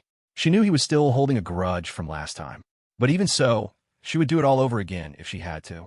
She knew what was more important. Seeing them here today, she had just come over to say hello. "Yvonne, are these your friends? Aren't you going to introduce us?" A young man was with her, tall and thin, wearing glasses. He looked very scholarly. Leo had a faint impression of him. He was the one with Yvonne at that Mandy Moore concert. Was he her brother? While Leo was thinking, Yvonne sat down across from them as if she owned the place, even pulling up a chair for the man. "Bro, this is Leo White, the one you're always talking about. And isn't this beauty gorgeous?" "I think so too, but she's already taken. So I won't tell you her name just yet." Chloe didn't know about their past history. Hearing Yvonne's words, she just laughed sweetly. "You're too kind, Yvonne. You're the beautiful one. Hi, my name is Chloe Jiang. I'm Leo's girlfriend." After Chloe finished, Leo quickly waved his hands. Self-proclaimed. Chloe's expression didn't change, but she discreetly placed her hand on his thigh and gave it a vicious pinch through his pants. "Miss," Leo yelped in pain. Just then, he heard Chloe's voice in his ear. "Behave." He put down his chopsticks, feeling her hand still on his leg. He could only say, "Yes, yes, that's right." Though Chloe felt his response was perfunctory, she let him off the hook for now. Leo wiped his mouth and then asked Yvonne and her companion, "So, what can I do for you?" Yvonne didn't speak. Her brother spoke first. "Mr. White, there was a small misunderstanding before. I'd like to apologize." A verbal apology was just words. Leo could offer words in return. "What misunderstanding, Mr. Yuan? You're joking. I'd already forgotten all about it." Chloe shot Leo a confused look. A misunderstanding? She really didn't know. But she knew now was not the time to ask. She'd have to wait until they left. No wonder Leo had been so uncharacteristically annoyed with them. There was a story there. When she looked at Yvonne and her brother again, the warmth was gone from her eyes. Yvonne's brother sighed and handed over his business card. "Mr. White, my name is Victor Yuan. Here's my card. We might have a chance to cooperate in the future." Leo took it politely, glanced at it, and slipped it into his pocket. Victor smiled at the gesture and then stood up to leave. "My company is based in Denver. I came to the tri-state to pick Yvonne up and look for some business partners. If you're ever interested in expanding into the Mountain West region, feel free to contact me. I won't disturb you any longer. Goodbye." Victor was a decisive man. When he said he was leaving, he left, without any dawdling. Leo didn't think much of it, just that the name Victor Yuan sounded a little familiar. After they left, Chloe immediately asked. Darling, what was that misunderstanding between you and Yvonne? It wasn't small, was it? Leo briefly explained what had happened. She was going to be spending the holidays with his family. After all, he wouldn't tease her about this. After listening, Chloe's brow furrowed. Then who arranged for her to do that? Leo shrugged. No idea. At first, I thought it was Rosalind Gu, but after meeting with her a few times and thinking back, it probably wasn't her. Chloe stared at Leo without saying a word. Noticing, he asked with concern, "What's wrong?" Chloe hesitated for a long moment before saying, "Darling, that Rosalind Gu, she might be beautiful, but she's very calculating." Before she could finish, Leo pinched her cheek. "There are too many beautiful people in the world. If I liked every single one, I'd be too busy to function, wouldn't I?" Chloe let out a sigh of relief, then asked playfully, "Are you busy right now?" Leo blinked and started counting on his fingers, muttering Mondays, Wednesdays, Fridays, Tuesdays, Thursdays, Saturdays, and I even get the weekend off. Not bad at all. Leo. Chloe's roar echoed through the entire cafeteria. "You have a schedule?" Leo had never lost a battle of wills. He shot back. "Do you want to come home with me for the holidays or not?" Chloe instantly deflated, nodding meekly. "I do." "Then shut up for a minute." "Okay." The only reason Leo had unhesitatingly agreed to take Chloe home for the holidays was because he'd promised Sophia he'd have dinner with her father over the break. That, and he was worried Chloe would be lonely. This way, he'd meet all the parents. Besides, Sophia had her own plans. She was heading to her grandmother's in Los Angeles for the holidays and wouldn't be in Riverbend anyway. She'd even made a point of saying that Chloe's family had been through too much this year and that she needed someone with her. For Sophia, Leo felt a kind of affection he couldn't quite put into words. Her opinion mattered. Finally, Sophia breathed, walking out of the exam hall. She spotted Leo and quickened her pace, calling out from a distance as she heard him complaining. The exam schedule at Stanford was 2 days behind the University of Oregon's. Leo had been done for 2 days, but he'd waited for her. "I know, right? This semester is finally over," Sophia echoed, falling into step beside him. Let's go, let's go. Hey, where's Chloe?" It was probably a subconscious thing, but Chloe avoided being seen with Leo on the Stanford campus. Just as Sophia almost never went to the U of O when Chloe was there. And if she did, it was always at night. "In the car. We're just waiting on you." "Then what are we waiting for?" Sophia's things were already packed. Now that exams were done, she was ready to go. On the way to the parking lot, Sophia suddenly remembered something. "Hey, you should find some time to take Holly out. Invite Connor's son and his family for dinner. Her mental state isn't great right now." Leo paused, the name catching him off guard. It took him a moment to process. Did something happen? From what Leo knew of Connor, he shouldn't have been giving Holly any reason to worry. Plus, since Leo had taken her under his wing as a de facto little sister, George's son had shown him some respect and treated her well. There shouldn't have been any problems. Sophia sighed. "I think it's a psychological thing. She keeps thinking about how she's a college student, and from a school like ours." Leo understood instantly. She was the classic good girl who had suddenly discovered she wasn't so good after all. The cognitive dissonance was hitting her hard. It made sense. This was 2005. Attitudes were nowhere near as open as they would become. While people championed the idea of dating freely, getting pregnant out of wedlock, especially in college, was still a recipe for judgment and whispers. Someone without a strong support system could easily crumble. And if Leo remembered correctly, Sophia had mentioned Holly's family wasn't exactly the warm and fuzzy type. There was little Leo could do to help with that, but he could make a promise. "After the holidays, when we're back at school, I'll get them together for dinner. Like a family dinner," he added. Sophia sighed again. Holly was one of the few friends she'd made in college, and it hurt to see her like this. Maybe it wasn't just sadness, but a kind of empathy. She wondered what Leo would do if she were in Holly's shoes. The thought made her smile. "Leo, he never let you down." Leo had no idea what she was smiling about. As they neared the parking lot, he asked, "If I told you the hotel we're going to tonight might only have one room left, would you believe me?" Sophia's steps faltered. She shot him a wary glance. "If it were just the two of us, I'd believe you. And what do you think?" Leo rubbed his nose sheepishly. "I don't believe you, but it doesn't matter. That's the reality, right?" Sophia didn't seem too concerned. "It's fine. You can sleep on the floor. If you catch a cold, I'll make you chicken soup." A chill went down Leo's spine. He wasn't ready to give up. Not even a tiny opening. For once, Sophia was resolute. She crossed her arms, making an X. No, not even a crack in the door. Leo sighed. It was going to be a long road. But he'd already booked the room. Could she really stop him? He kept that thought to himself. Perhaps worried that she'd genuinely upset him. Sophia looped her arm through his, her voice softening. Big brother, I really, really love you. But I still want to hold on to that last little piece of my dignity. The word struck a chord deep inside him. It was true. Sophia had given up so much for him. Sometimes a man had to know when to be content, when not to push things too far. Those simple words made Leo abandon all his schemes. Both Chloe and Sophia had swallowed their pride the moment they chose to be with him. But some lines couldn't be crossed. It was the last bit of defiance they held for themselves. Leo gently ruffled Sophia's hair. Okay, you got it. I'll sleep on the floor tonight. Sophia beamed. Deal. She skipped ahead with a cheerful bounce in her step. Watching her go, Leo couldn't help but smile. She was so easy to please. He shook his head and jogged to catch up. Chloe was waiting in the campus parking lot, leaning against Leo's Kian. Dressed in a thick wool coat, she was the very definition of a beautiful woman next to a luxury car. It was a combination that drew eyes no matter the era. The U of O students knew who Chloe was, but students from other schools didn't.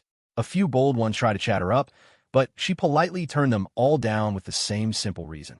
I have a boyfriend. He doesn't like me talking to other guys. It was direct, yet graceful. That was Chloe. It was impossible not to like her. She was a rich girl with none of the arrogance. Some of the guys didn't believe her. She didn't bother explaining. When she saw Leo and Sophia approaching, she just waved. That's him. Their eyes followed her gesture.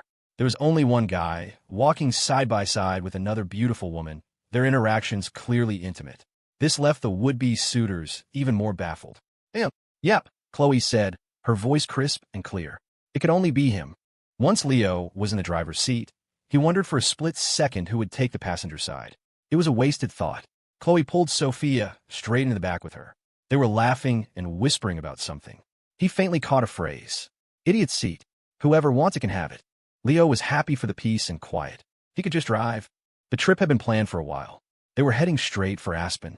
If you're going to see snow, you might as well see enough to last a lifetime. The drive was too long, so the plan was to leave the car at the airport and pay the parking fee when they got back. Leo just prayed it wouldn't be astronomical. It was only a half-hour drive from the university to the airport.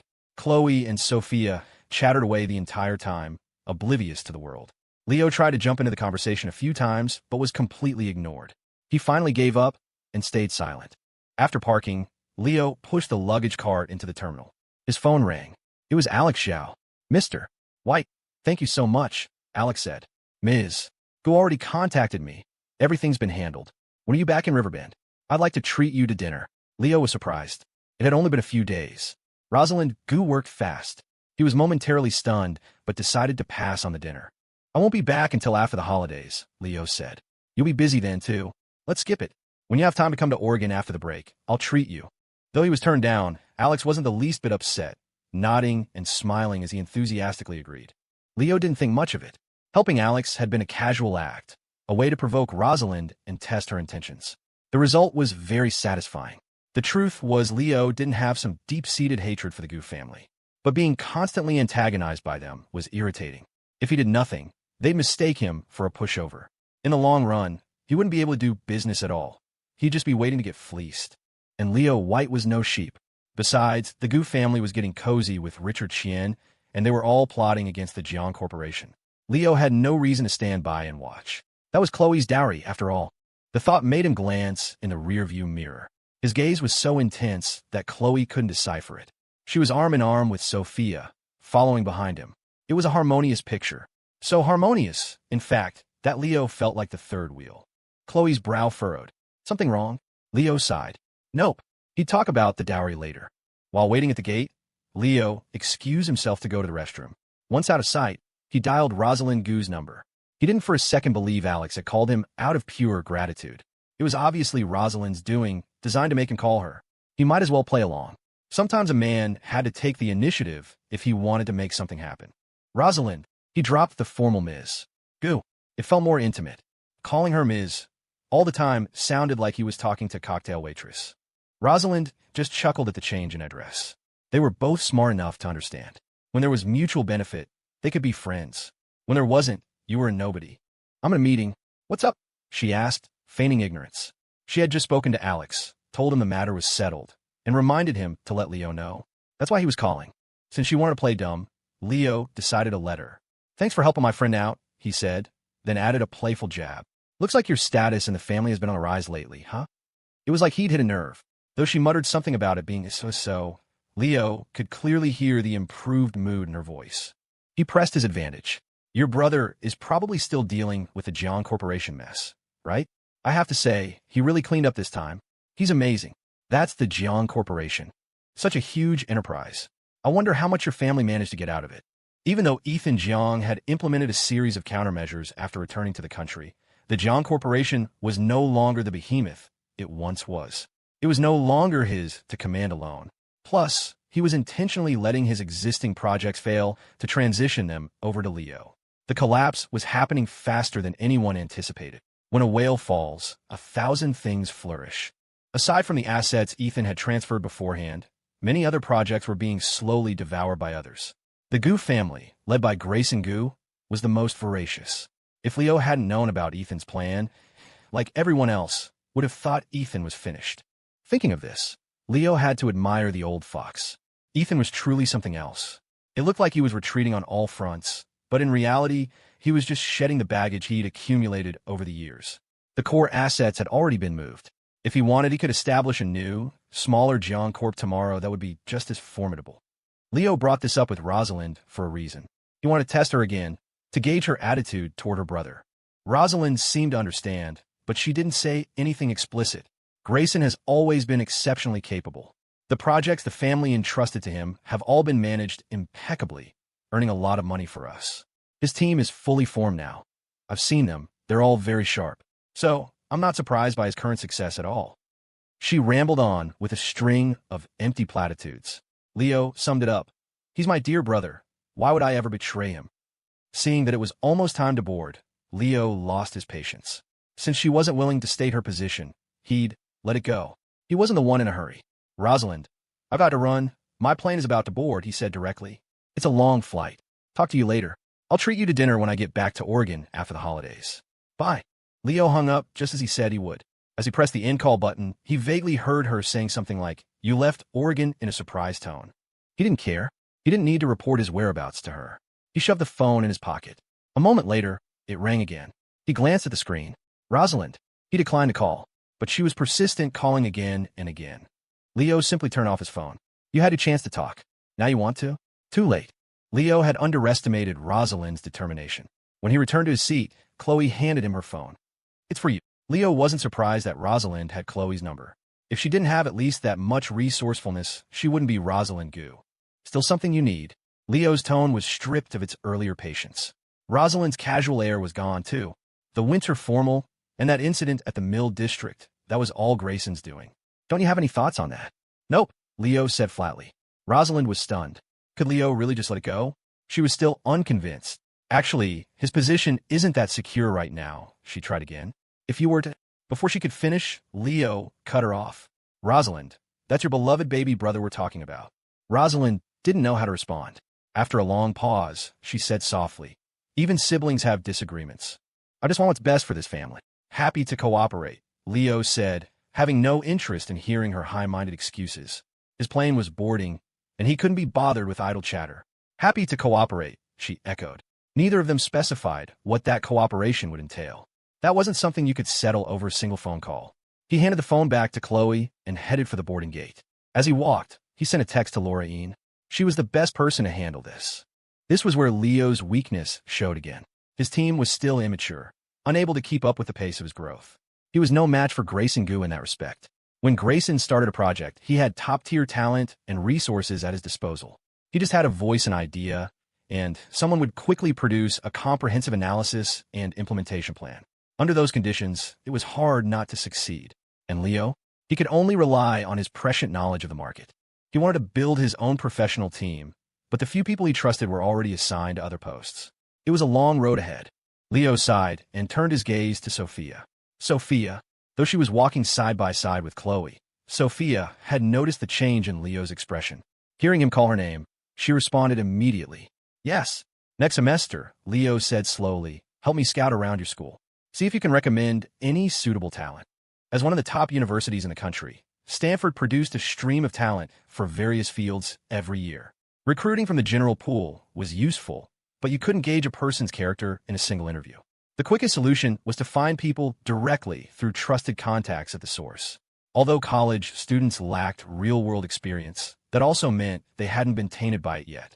They were full of ideals, easier to persuade, and simpler to mold. Most importantly, they had ideas. Sophia didn't hesitate, nodding and giving him an okay sign. Just then, a text came back from Laureen. 2 simple words, got it. Leo smiled and turned his phone off again. Let's go. Time to take you ladies flying. Chloe was fine, showing little reaction. But Sophia's cheeks flushed a faint pink for some reason. She lowered her head, avoiding everyone's eyes. Leo had bought 3 tickets in a row, occupying the entire row. This time he was clever. He quickly sat down in the middle seat, pulled out on a mask and leaned back. Not even God himself could move him today. Chloe and Sophia saw his little maneuver and just shook their heads, exasperated but silent. Chloe took the window seat. The aisle seat was for Sophia. It was a flight of over 3 hours from Denver to their destination. Just enough time for a nap, since no one was talking to him anyway. That was Leo's plan. Of course, he wasn't actually going to sleep. He was just waiting for Sophia and Chloe to doze off. His 2 shoulders were just the right size. As for what the flight attendants would think, he couldn't care less. Worst case, he'd get a platinum membership card and make them shut up. He didn't have to wait long. He felt a weight settle on his left shoulder. One down, he lifted his unmasked to peek. As expected, Chloe was the first to fall asleep. As for Sophia, she was still wearing headphones, listening to music, and flipping through a travel magazine. She had no situational awareness at all. Leo closed her book and pulled the left earbud from her ear, sticking it in his own. Hands Down by Dashboard Confessional was playing. Sophia turned her head. They were sitting so close, and Leo had intentionally leaned in. The moment she turned, their noses brushed. She didn't flinch or pull back. In fact, she pressed her forehead against his. They could feel the warmth of each other's breath. Leo leaned in a little further. It would be a crime not to eat the tofu delivered right to his lips. Strawberry-flavored lip balm. After being kissed, Sophia finally retreated slightly, looking at him with a warning in her eyes, as if to say, "Don't you dare try anything on a plane." Leo winked at her, then pointed to Chloe, who was leaning on his other shoulder. The meaning was clear. "Aren't you going to sleep yet?" Sophia covered her mouth, stifling a giggle. She put down her book, leaned back in her seat, and pretended to doze off. Within a few breaths, she seemed to be asleep, her head resting on Leo's other shoulder. She even wrapped her arm around his, a faint smile lingering on her lips. Leo was completely satisfied. He accepted his duty as a pillow with grim determination. He looked from side to side. Sophia and Chloe were different, each with her own unique charm. How could he ever get tired of this? Having 2 people like this. This life seemed pretty good. And just as he'd expected, a couple of flight attendants saw them and began whispering. He couldn't hear what they were saying, but from the looks in their eyes, he could easily guess pure disdain. He ignored them. The next time he took this flight, they'd be calling him the esteemed Mr. White. And who knew? Maybe he'd even have a romantic encounter then. For some, 3 hours is a long time. For Leo, it was far too short. His arms weren't even numb before the plane began its descent. Chloe and Sophia had slept the whole way. As the announcement for landing came over the intercom, they both opened their eyes at almost the same time. They even committed to the act, stretching and rubbing their eyes. "Leo, should we rent a car?" Chloe asked. Leo shook his head. "Mr. Stewart has been scouting the market up here. He's already arranged everything." The recent PR crisis had hit Rush Sportswear with some negative press, but it was short-lived. In fact, the incident had only made the brand more famous. Even so, the market in the Mountain West and Midwest states remained a tough nut to crack. Business was not going well. Among all the regions, the central states consistently ranked last in performance. That was why Mr. Stewart had come to personally inspect the market here. If the environment was truly unsuitable for investment, then Rush would have to adjust its strategy after the holidays. If it came to it, they would have to pull out of the market. This wasn't Leo's concern, however. He hadn't managed Rush's daily operations in a long time, leaving it all to Mr. Stewart. With Laureen's help, there wouldn't be any major issues. After getting off the plane with Sophia and Chloe, he saw someone in the crowd holding a large sign long before they even reached the arrival's gate. It had 2 words written on it, Mr. White. One word came to Leo's mind, conspicuous. He hurried forward and took the sign down. Mr. White. Leo recognized the person holding the sign. It was Mr. Stewart's assistant, a young woman, not long out of college, with a touch of innocence still on her face. Her face lit up with a smile when she saw him. "You're finally here." Leo nodded. Seeing she made no further move, he asked with a straight face, "How long have you been with the company?" The young woman wasn't shy at all. Her smile revealed deep dimples on both sides. She wasn't intimidated by Leo in the slightest. 3 months, she answered naturally. "Young lady," Leo said, lecturing her, "let me teach you something. Next time your boss asks you to pick someone up, the first thing you do is offer to help with their luggage. You have to at least make the gesture, you understand?" The assistant nodded, having learned her lesson, and dutifully went to take the luggage cart from Leo. "Teachable," Leo said with a satisfied nod, obediently handing over the cart. The assistant was a bit slow to react. "Mr. White, didn't you say it was just a gesture?" Leo was momentarily stunned. Was Mr. Stewart's assistant really this dense? He ignored her question. "By the way, I still don't know your name." The young woman didn't sense anything amiss. She blinked and then said with a sweet smile, "My name is Eliza Stewart." "A Stewart, huh?" Leo muttered to himself. He seemed to understand something. That explained it. Eliza didn't hear his muttering and was still asking, "What's wrong, Mr. White?" "Nothing. Let's go." While Leo was talking to Eliza, Chloe and Sophia had walked over. They were empty-handed, so there was nothing for Eliza to help with. "This way, Mr. White," Eliza said. "I've prepared the car for you, just as you requested. Oh, and Mr. Stewart wanted to know if you'd like to have dinner together tonight." Leo refused without a second thought. "No, thanks. I have plans." Eliza was, after all, still very green. Hearing his rejection, her disappointment was visible. Leo had no idea what she was disappointed about, nor did he care to find out. Kid's business. When they got to the parking lot, Eliza handed him the car keys. "Mr. White, take a look. I hope it's to your liking. If not, I can get you a different one." Leo looked at the car in front of him. Nice. Very low-key. The same model as his old man's. A 2004 Ford Taurus. Sophia couldn't help but burst out laughing. Eliza was confused. "Sophia, what's wrong?" Eliza was actually older than Sophia and Chloe, but perhaps because she'd been so sheltered growing up, her mindset was overly simple. Sophia didn't elaborate, just smiled. "I just think this car really suits your boss's vibe." Leo didn't know if Eliza was genuinely clueless or just playing dumb, but she actually nodded in agreement. "I think so, too." Leo sighed, deciding not to argue with the kid. The car was fine. No need to change it. He opened the door and got into the driver's seat. After rolling down the window, he called out to Chloe and Sophia. "Ladies, care for a ride?" The Cayenne had been swapped for a Taurus. The passenger seat was still empty. Eliza saw that Leo was about to leave and was about to say something, but before she could, she heard the roar of the engine. She stomped her foot behind the car. "Mr. White, give me a ride. It's expensive to get a taxi from here." Leo didn't know if he'd heard her or not. In any case, the engine roared even louder. In the back seat, Sophia was laughing uncontrollably. "Why are you picking on a little kid?"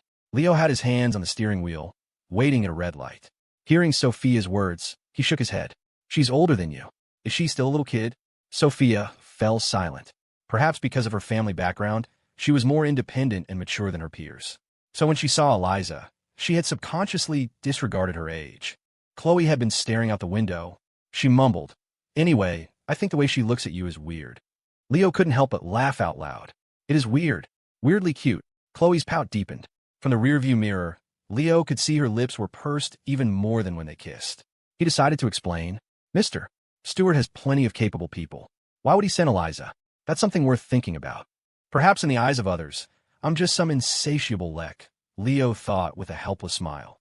"Actually," Sophia started to say, then hesitated. The light turned green, and Leo released the brake. "Actually what?" Sophia sighed. "Sometimes people are like that. They get insecure. Mr. Stewart has always been a key figure at Rush, but as the company gets bigger and your business empire expands, he's starting to panic. He's worried that one day he won't be able to keep up, or you'll find someone to replace him, and he'll be kicked to the curb. So, he's probably resorting to this kind of method." Mr.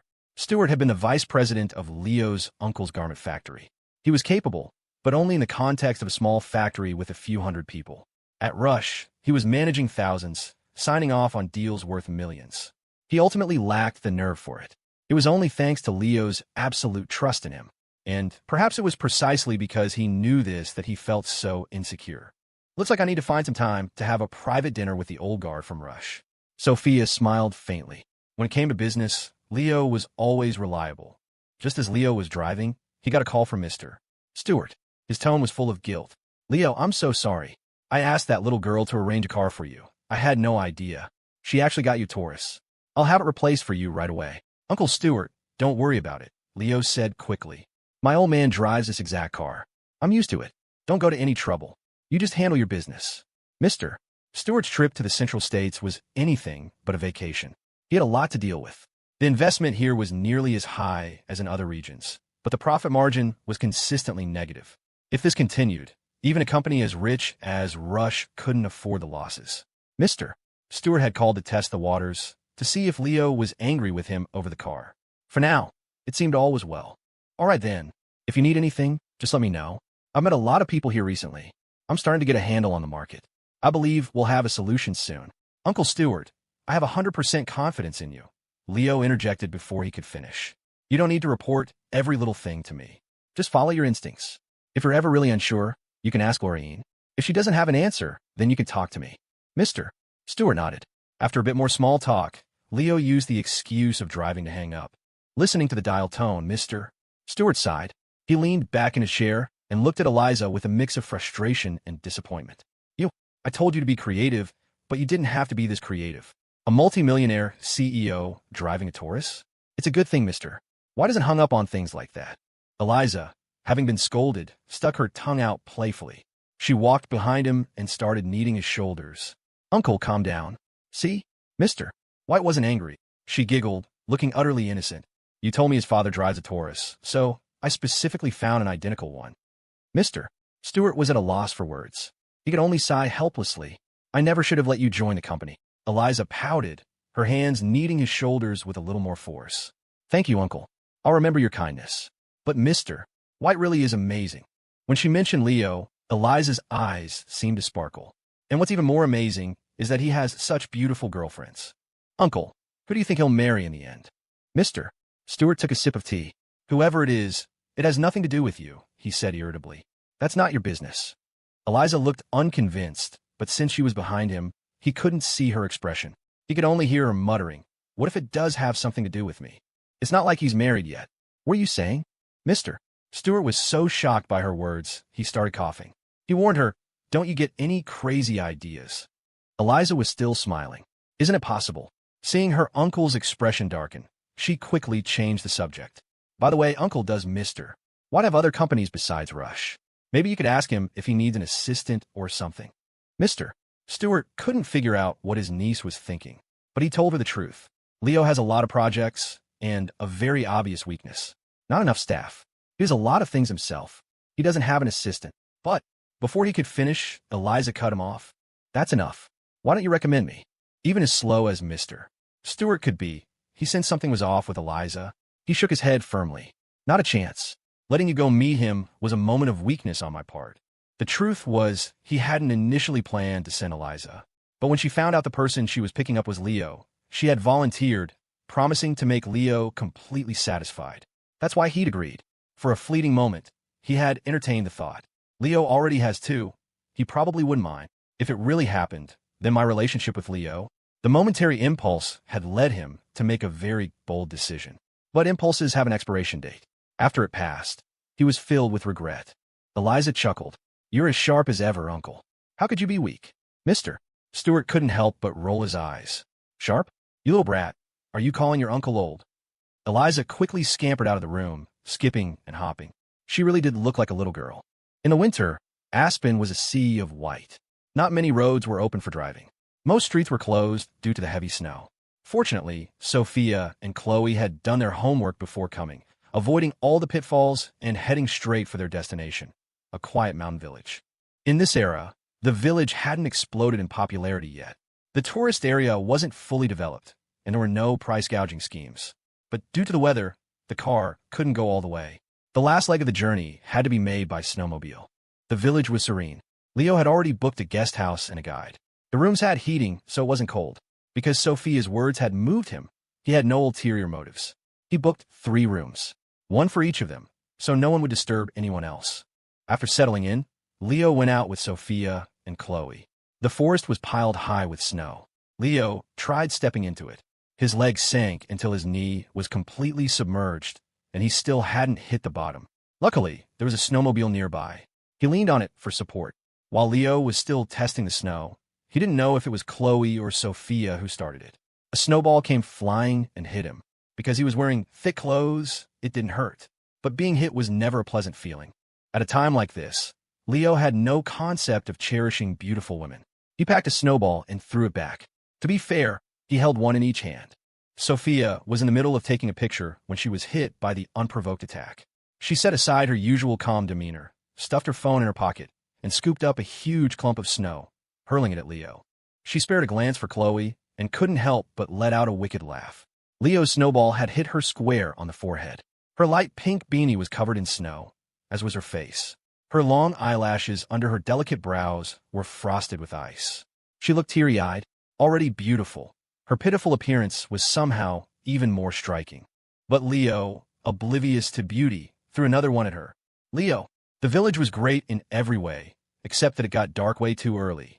By 4 o'clock, the sky was already completely dim. Far from a city, there was no light pollution, and at night it was pitch black outside. It had started snowing again. A thick layer had accumulated on the guest house railing. After dinner, Sophia and Chloe went back to their rooms. It had been a long day of travel, and though they'd had fun, they were truly exhausted. They both said they wanted to get an early night. Leo felt stuffy in his room, so he went outside. He looked at the snow on the railing and, out of boredom, built another small snowman. After finishing, he felt something was off. He thought for a moment, then took the freshly lit cigarette from his mouth and stuck it in the snowman's mouth. Only then did he nod with satisfaction. People are like that. You don't feel the cold when you're playing. Afterwards, it hits you. The wind and snow were fierce. Leo was bundled up, but he still felt a chill. He shivered and hurried back to his room. This kind of weather was perfect for curling up under the covers for a good sleep. Though it got dark early here, it also got light early. By just past 6, the sky was already brightening. Perhaps because he'd gone to bed early, Leo woke up early too. He pushed open the door and was stunned. The snowstorm had stopped. The little snowman he'd built last night was still there. More importantly, it now had 2 companions next to it. Compared to Leo's smoking snowman, these 2 were much more delicate. Beautiful. You could tell at a glance that they were female. In the yard outside the railing, Chloe was holding a basin. Sophia had brought a kettle of hot water from somewhere and was pouring it into Chloe's basin. Then she picked up a DV camcorder and started filming Chloe. Chloe was wearing a dark down jacket with a red cape, the collar trimmed with white fur. Her hair was tied with a bow, her bangs slightly curled, and 2 strands fell naturally by her ears. She wore a pair of white gloves. Holding the basin with both hands, she seemed ready to throw the water at any moment. Sophia, are you ready? They hadn't noticed Leo yet, lost in their own world. Okay, ready. Once she got Sophia's confirmation, Chloe turned her back to the camera and threw the water with all her might. The moment the hot water left the basin, it turned into a cloud of ice crystals. After doing this, Chloe waved at the camera and gave a cute wink. Let me see. The pose was done. Chloe quickly put down the basin and trotted over to Sophia's side to watch the recording. But she didn't seem satisfied with the result. She pouted. Your take was better. Sophia smiled faintly. No, it wasn't. Look, the lighting is better in yours. The moment it freezes, the sunlight shines through the ice crystals in all these colors. You're already so beautiful. It makes you look even more like a fairy. Chloe looked at the video and thought about it. Maybe she was right. After Sophia's explanation, she grew more and more pleased with it. It was only then that Sophia noticed Leo inside the railing. You're up. Chloe turned her head too. Seeing Leo, she waved at him. Leo, come here, come see the video we just shot. Leo felt like a third wheel and didn't really want to go over. But since they had invited him, he figured he should at least take a look. He was also curious about what Sophia meant by fairy-like. The resolution on a 2005 DV camcorder wasn't very high, but perhaps it was this very blurriness that made Chloe look so dreamlike. The red cape, combined with her beauty, created a powerful visual impact against the vast white snowscape. It was truly beautiful. It's SOSO, Leo said, offering a very reluctant compliment. Chloe felt he was being perfunctory. She just pouted and didn't say much, instead pulling up Sophia's video. Look at Sophia's. She's the beautiful one. Chloe was in red, while Sophia was in pure white. A long coat hid her slender figure, a sash tied in a bow at her waist. Her hair fell naturally. Her whole demeanor was one of quiet elegance. In the video, sunlight shone on her face, a gentle smile playing on her lips. Any pause frame captured a perfectly graceful expression and posture. She was just as Chloe had said. Beautiful. Truly beautiful. Different from Chloe's stunning, almost unreal beauty, Sophia possessed a gentle charm that made you want to protect her, to hold her, to never let her get hurt. Well, Chloe seemed desperate for Leo's answer, shaking his arm and asking in a wheedling tone. Before, she would have restrained herself a bit when Sophia was around. Now, she seemed to have gotten used to it, doing whatever she pleased. Sophia, on the other hand, seemed genuinely unconcerned. She walked back and forth in her white snow boots. It looked like she was wandering aimlessly, but from a distance, you could see her footprints formed a perfect heart. So, Leo said, giving the same reply. Chloe was even more dissatisfied. She snatched the camera from his hands. You just have bad taste. She snorted, ignoring him. Sophia, let's go. Let's go shoot more. Sophia shot Leo a smiling glance, then actually went with her. As she passed by him, she discreetly slipped something into his hand and gave him a look, signaling him to keep it quiet. Leo understood. After they had left, he opened his hand. It was a black button. It looked familiar. He thought for a moment, then walked over to where he'd built the snowman. The snowman's eyes were made from two identical buttons. 3 snowmen stood side by side. Leo didn't remember giving his snowman hands. He hadn't noticed before, but now he saw that they had grown arms. And by sheer coincidence, the 3 little snowmen's hands were all touching. His was in the middle. It looked, well, quite cozy. The village was beautiful and healing. But in 2005, it was still underdeveloped. Besides playing in the snow, there was nothing else to do. After 2 or 3 days, they were bored. Just then, the village chief came to inform them that a big snowstorm was coming. The mountain might be sealed off, and they wouldn't be able to get out. It was best to leave soon if they were going to. Leo was one to take advice. Chloe and Sophia had no objections. On their last night in the village, the 3 of them set up a fire pit in the yard, sitting around it and talking. The firelight flickered, making their shadows dance. They sat very close. After we go back this time, who knows when we'll be able to go on a trip together again, Chloe said, adding wood to the fire. She was pouting, looking a little down. These few days had been the happiest for her. Even though she never won a snowball fight and always ended up begging for mercy with tears in her eyes, she was still so happy. After all, every time she pouted, Leo would unconditionally let her win. This feeling of being cared for was especially precious to Chloe, because the one caring for her was Leo. Anytime you want to, Leo said, his tone light and casual. But to Chloe, the words were exceptionally sweet. Then it's a deal. Sophia smiled silently beside them. For her, perhaps just being by Leo's side was enough. Doing anything was fine. They could stay at home watching TV, or they could travel the world together. Everyone's definition of happiness was different. Sophia's definition of happiness was following Leo. Snow began to fall from the sky again. Some flakes landed in the fire pit and quickly melted. Neither Chloe nor Sophia suggested leaving, and Leo didn't bother to say anything. Sitting by the fire in winter was comfortable. The 3 of them chatted idly. No sweet nothings, just a pile of embarrassing stories, all about Leo. He just laughed along happily. As they talked, at some point, both Chloe and Sophia had leaned against Leo. The conversation continued, and no one acknowledged it. But it seemed the heavens were not on their side. The snowflakes grew larger and larger. The hem of Chloe's red cape was covered in snow, as was her hair. The fire dwindled, and finally, it went out completely. Leo stood up, brushing the snowflakes from their hair. He stretched. All right, let's get some sleep. We're leaving tomorrow. Sophia hadn't stood up yet. She propped her head on her hand, looking up at him, her eyes blinking. Chloe was already sleepy. She yawned, waved, said good night, and went inside. After she had gone into her room, Sophia held out her arms to Leo. She wanted a hug. After this trip, Leo's plan was to first go with Sophia to meet her father for dinner, after which Sophia would head to Los Angeles. Leo also planned to visit Bethany Bing around the holidays. After all, she had sent him a gift, a matching one to Sophia's. It was only right that he, as a junior, should pay her a visit. But he couldn't stay there for long. This holiday season would likely be spent mostly with Chloe. Leo opened his arms and lifted Sophia in a princess carry. She instinctively wrapped her arms around his neck, rested against him, and closed her eyes. Their 3 rooms were connected. After Leo carried Sophia to her room, he tried to leave, but she held him back. She didn't say a word, just wouldn't let go. Leo sat down on the edge of her bed, looking straight at her. A sly smile played on Sophia's lips as she extended her foot toward him. Her white snow boots were thick, the soles still damp. They had no laces, so they were easy to take off. Sophia's feet were small and delicate, incredibly pale. They were icy cold, probably from the weather. Leo wrapped her feet in the blanket, then stood up to leave. Seeing this, Sophia sat up in bed, staring at him as if afraid he would disappear. Leo held up his hands. I'm just going to get some hot water to soak your feet. Hearing this, Sophia lay back down. She propped her legs up, looking at her own feet and humming a little tune. Leo had no idea what she was so happy about. When he came back with the hot water, Sophia finally put her feet down. She lay propped up in bed, extending her legs toward him. Leo muttered, "You little minx," and walked over. He took her small feet in his hands and placed them in the bucket.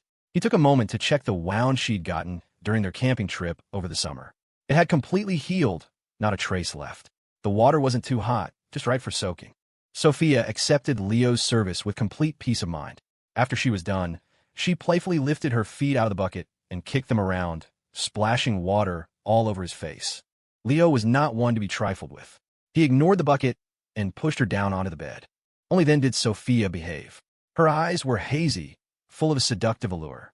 When Leo made no move, she reached out, hooked her hand around his neck, and with a pull, brought him down too. Their lips were soft, their tongues intertwined. Sophia closed her eyes and pulled Leo under the covers. A moment later, she suddenly threw the covers off.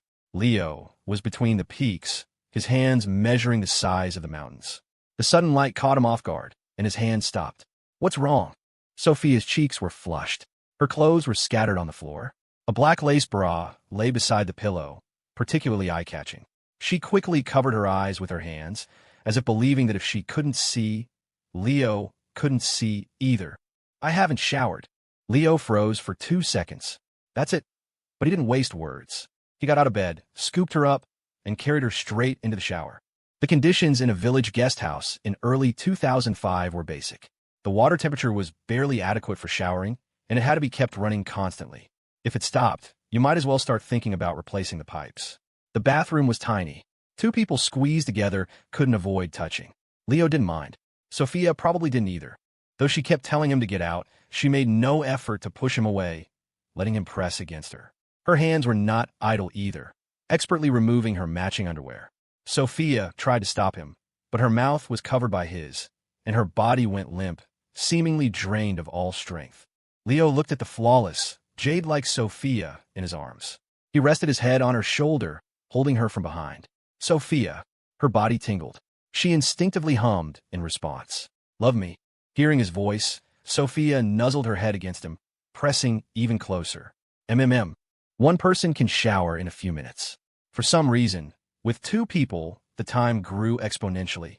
By the time they emerged from the bathroom, Sophia was scurrying straight to the bed, burying her head under a pillow. No matter what Leo said, she wouldn't come out. She even pointed at the door. The meaning was clear.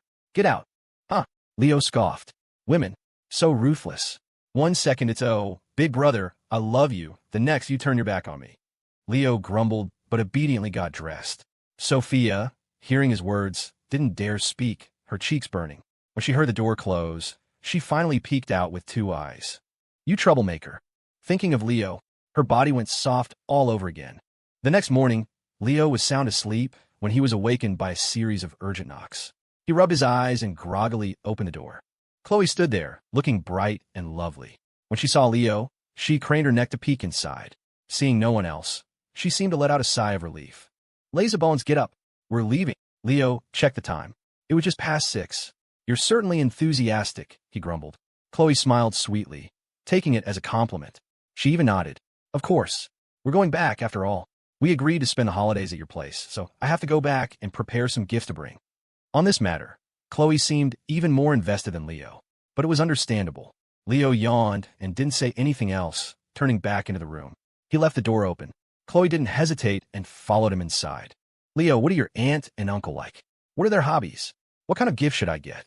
While Leo was washing up, Chloe stood beside him, chattering nonstop. Leo's replies were simple. Yeah. Oh, dunno." Chloe, feeling snubbed, let out a huff and stopped asking. Leo had opened the door in his pajamas. After washing up, he needed to change. He glanced at Chloe. "Want to see my muscles?" As he spoke, he feigned taking off his shirt. Chloe immediately turned her face away, muttering something about him being a pervert. Girls really were strange creatures. It wasn't like she hadn't seen it before or even touched it. But now, she was being all prim and shy. Leo ignored her. While changing, he said, "See, I'm not formal with you at all. You shouldn't be formal with me either. Why don't you let me see yours? Chloe covered her ears with her hands and shook her head, refusing to listen to anything he said. No, no, no way. Just as he had put on his thermal shirt and hadn't finished tidying up, there was another knock on the door. Come in. As Leo's voice fell, the door opened. Sophia walked in. She froze for a second when she saw Chloe, then quickly backed out, pulling the door closed behind her. Leo even thought he heard her say something. You two continue. Let me explain. Leo yelled, but Sophia seemed to have already walked away, giving no response. Chloe blinked, and after a moment, she looked at Leo. What do you want to explain? Leo threw up his hands. Explain that we weren't actually doing anything. Chloe pouted, stood on her tiptoes, and pecked him lightly on the lips. Then, with her hands behind her back, she looked at him. Now we have. Leo wiped his lips, a faint sweet scent lingering. Chloe's lip balm always seemed to be fruit-flavored. Done what? Leo started to play dumb. Now, Chloe wasn't having it. She clung to him, whining. We've done everything. I don't care. We've done everything. You have to take responsibility for me to the very end. Leo was just as stubborn. Mimicking her pouty look, he said flatly no. The word was cold and crisp. Chloe looked even more wronged, her eyes welling up with tears. Realizing that being tough wasn't working, she softened her approach, shaking his arm coquettishly. Please, honey. Her voice got smaller and smaller until it was barely a whisper, a sound only Leo could faintly hear. Fine, whatever you say goes. Leo froze. He reached out and ruffled her hair. Anything. Chloe bit her lip, her fingers fidgeting nervously. It was clear she was conflicted, but she still nodded and hummed in agreement. After saying it, she didn't dare look at him anymore. Leo wasn't one to be coy. All right then. As it happens, there's something I need you to do right now. Huh? Now. Chloe seemed a bit flustered. But it's daytime, and we have to leave. Leo was baffled.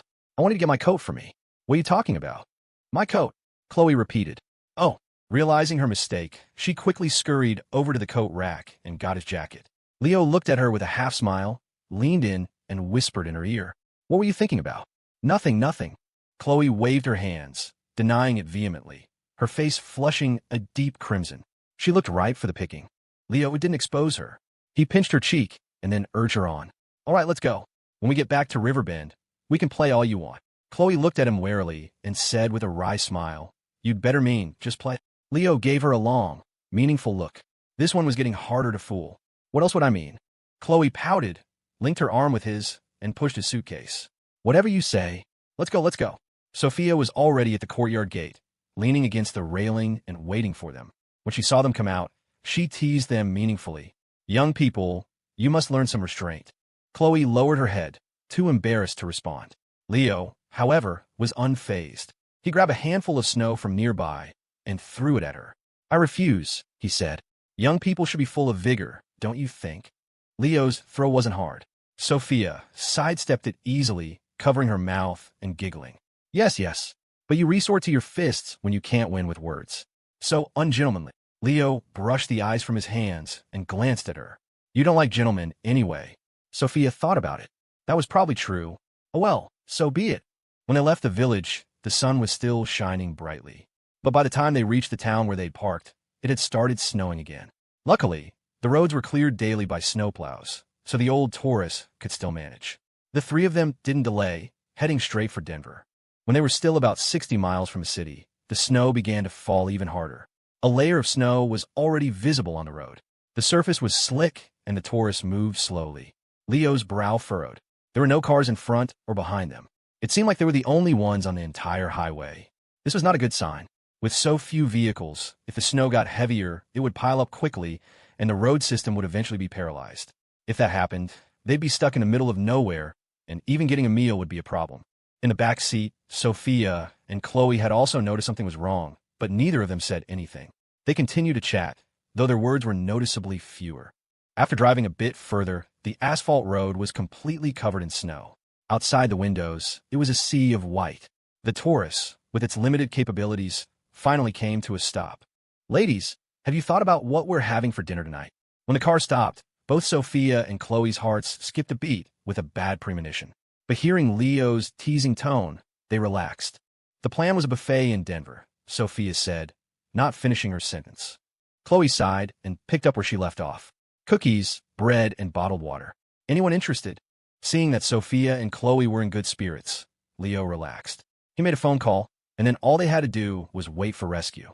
Self-rescue in this weather was out of the question. The best thing to do was to stay put in the car and not make the rescuer's job any harder.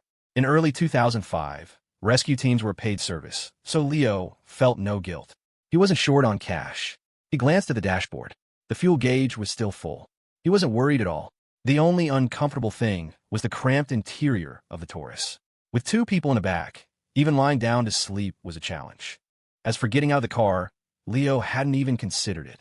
With a blizzard raging outside, getting out would be like lighting a lantern in a latrine, looking for trouble. Not long after Leo made the call, Chloe's phone rang. "MHM, don't worry, we're fine for now. No need to worry, we have food and water. You don't need to come. By the time you get here, I might already be back in Riverbend." The car was quiet.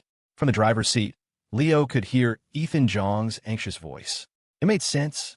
For Ethan, Chloe was probably his last source of comfort. If something happened to her, Leo shook his head, not daring to think about it. As Leo was lost in thought, Chloe handed him the phone. "Here, my dad wants to talk to you." Leo took the phone and greeted him. Ethan didn't bother with pleasantries. "I've already contacted the rescue team," he said directly. "You're not far from Denver, but the snow is too heavy now. It's estimated to take them 4 or 5 hours to get to you. It'll be dark where you are in less than 2 hours. Take care of Chloe. I've already bought a ticket for the next flight. I'm on my way." In Leo's memory, this was the second time Ethan had sounded this frantic. The last time was at the hotel, when he couldn't find Chloe. Leo understood his feelings. He took a deep breath and promised with conviction, "Don't you worry. Even if something happens to me, nothing will happen to Chloe." The moment the words left his mouth, he was hit from behind. He turned his head. Chloe was pouting, her lips pursed as if to say, "Don't say such things." Leo just smiled and ignored it. On the other end of the line, Ethan was silent. After a long moment, he said, "Nothing can happen to any of you." Leo paused, then replied, "Thank you. Of course." Seeing that Leo was in good spirits, Ethan relaxed a little. After hanging up, Leo was bored. He watched the snow pile up higher and teased the two in the back. "So, do you still like snow?" Sophia always had a calm smile on her face. Except for the windshield, all the other windows were covered in a layer of frost, obscuring the view. She propped her head on her hand, sitting in the middle of the back seat and looking out. "It's actually quite nice," she said slowly. "If we had a house, a shelter, it would be even better." For Sophia, the life she yearned for was to be with Leo, away from the city, living a simple life of 4 seasons and warm meals, a life where spring, summer, fall, and winter were all peaceful. She knew it was a luxury, a fantasy. Leo was destined not to be content with a quiet life. But even if there was just the slightest possibility, she would always hold on to that hope. Leo wanted a cigarette, but seeing the two in the back, he decided against it. If he smoked them out like bacon, he'd be the one feeling bad. After Sophia finished speaking, he added, "The north is not for us. Let's go back south. Find a small town, go to the countryside. Together." He didn't forget to ask for Chloe's opinion. "What do you say?" Chloe was just like Sophia, leaning toward the middle and watching the heavy snow. She had been silent while Sophia was speaking. Hearing Leo ask her, she said in a low voice, "As long as you don't leave me behind, anywhere is fine." She was genuinely afraid that one day, Leo would suddenly abandon her. In the 6 months since graduating high school, she had been through so many changes. The one who had always been by her side was Leo. Without him, Chloe couldn't imagine it. Though Leo and Ethan kept many things from her, she knew some of it. If it hadn't been for Leo that night, what would have happened to her? If it hadn't been for Leo when Richard Chien came to Oregon, what would have happened then? Chloe didn't dare to think. The old Chloe didn't know what it meant to have something etched into her heart. Now she did. It was him, Leo, always silently protecting her. Even though he loved to make her angry, he always managed to coax her back. Chloe had received too much flattery, seen too much of the world's coldness. So what she wanted was simple: to be with the person she loved most at the most beautiful time of her life. Even if he was a rascal, if one day Leo disappeared, her heart would probably disappear too. Not just Leo, but even Sophia noticed the change in Chloe's mood. She placed her hand on Chloe's and squeezed it. "Then we'll go together." Then she poked Leo with her finger. "Hey, you said you'd go to the countryside with us. What about your companies?" This was what Sophia was most concerned about. Such a large company, you couldn't just abandon it, right? Leo shrugged and said without thinking, "Aren't there Mr. Stuart and Laura, Ian, Spike, Connor, and Hank? You're also pretty good. After the holidays, I'll start building teams around them. Then I won't have to worry so much. Leo looked ahead, his voice slowing. I'm a simple man. I know the value of contentment. You'll probably laugh, but the only reason I worked so hard to make money was so that when we go out, I wouldn't have to hesitate because of the price when I treat you to a meal or buy you something. And from the looks of it, that goal doesn't seem so hard to achieve. The snow continued to fall outside, but inside the car, the three of them were laughing and talking. Being stranded was a good thing. It was a rare opportunity to open up to each other. It would have been even better if Leo hadn't squeezed into the back seat. Leo, where are you putting your hands? The back seat of a Taurus was fine for 3 people, but Leo intentionally wedged himself between the 2 girls, his arms draped over each of their shoulders. With a gentle squeeze, he experienced the feeling of having a beauty on each arm. It was pretty great. As for Chloe's protests, Leo turned a deaf ear, even offering a righteous excuse. It's cold. This is called huddling for warmth. Chloe was on the verge of tears. But the heat is on. It's not cold. Leo blinked, retracted his arms, and promptly turned off the car's heating system. There. Not anymore. Beer, it's so cold. Come here and let me hold you. With that, he put his arms back around them. Chloe had never seen Leo be so shameless. For a moment, she was speechless, able to do nothing but let him hold her. A smile played on Leo's lips as he closed his eyes, thinking to himself, Sophia's the obedient one. She knew resistance was futile and had simply stopped talking, even leaning a little closer to him. The sky grew darker and darker. The rescue team was late. Leo called a few more times, and each time they said they were on their way, but the snow was too thick and the plows were moving slowly. The weather wasn't suitable for a helicopter, so all they could do was wait. Eventually, the phone calls wouldn't go through at all. That was the reality of a heavy snowstorm. In this era, heavy snow could easily damage communication towers. The snow outside finally began to lighten. Although Leo had eventually turned the heat back on, staying in the car for so long was still stuffy. He wanted to take them outside for some fresh air. I'm going out to take a leak. Anyone want to join? He asked. You pervert, Chloe muttered with a pout. Leo grinned, unfazed. Seeing no objections, he climbed over Chloe and opened the car door. A blast of cold air rushed in, making them shiver. Chloe quickly pulled on her hat and was the first to get out. It was eerily quiet. Apart from the sound of the wind, there was nothing else. A deserted mountain, sealed off by snow. Hey, pretty girl, Leo said, a wicked smile spreading across his face as he walked toward her. If I were to have my way with you right here, right now, no one would ever know, right? Chloe saw his grin and took off running. No way. The snow on the ground was thick. A single step was enough to swallow her high-top snow boots completely. Each step was a struggle. After a few minutes, she was panting. Stop. She leaned against the car, holding up a hand to Leo. Seeing Sophia watching them with a chuckle, she immediately deflected. Why don't you go find Sophia? Me? Sophia had been happily munching on sunflower seeds, enjoying the show. Hearing her name, she just kept smiling. As Leo looked over, she shrugged. Want me to help you catch her? Chloe was completely dumbfounded, her cheeks puffed out. Sophia, you're ganging up on me too. Sophia just blinked playfully and turned her head away. It's already dark. Now, Chloe was even more incensed. She gave up completely. Fine, do whatever you want. I can't run anymore. It was all an act, of course. She was a little tired, but not so much that she couldn't move. Leo didn't expose her. He walked over, brushed the eyes from her shoulders, and then pinched her cheek. You little fool. Feeling his affectionate gesture, Chloe's eyes curved into crescents as she smiled, letting him pull her into his arms. The fear brought on by the darkness slowly began to dissipate. Sophia tactfully looked away. The sky grew blacker. There was no cell signal. They had no idea what was going on. Perhaps from a chase earlier, Chloe fell asleep as soon as she got back in the car.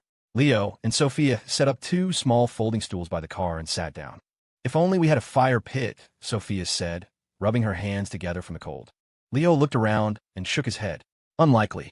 Even if we had one, there's no firewood. Sophia rested her head on Leo's shoulder. She grabbed a handful of snow and threw it ahead of her. The snowball shattered on impact with the ground. Big brother. Hearing her call him, Leo turned his head. I'm here.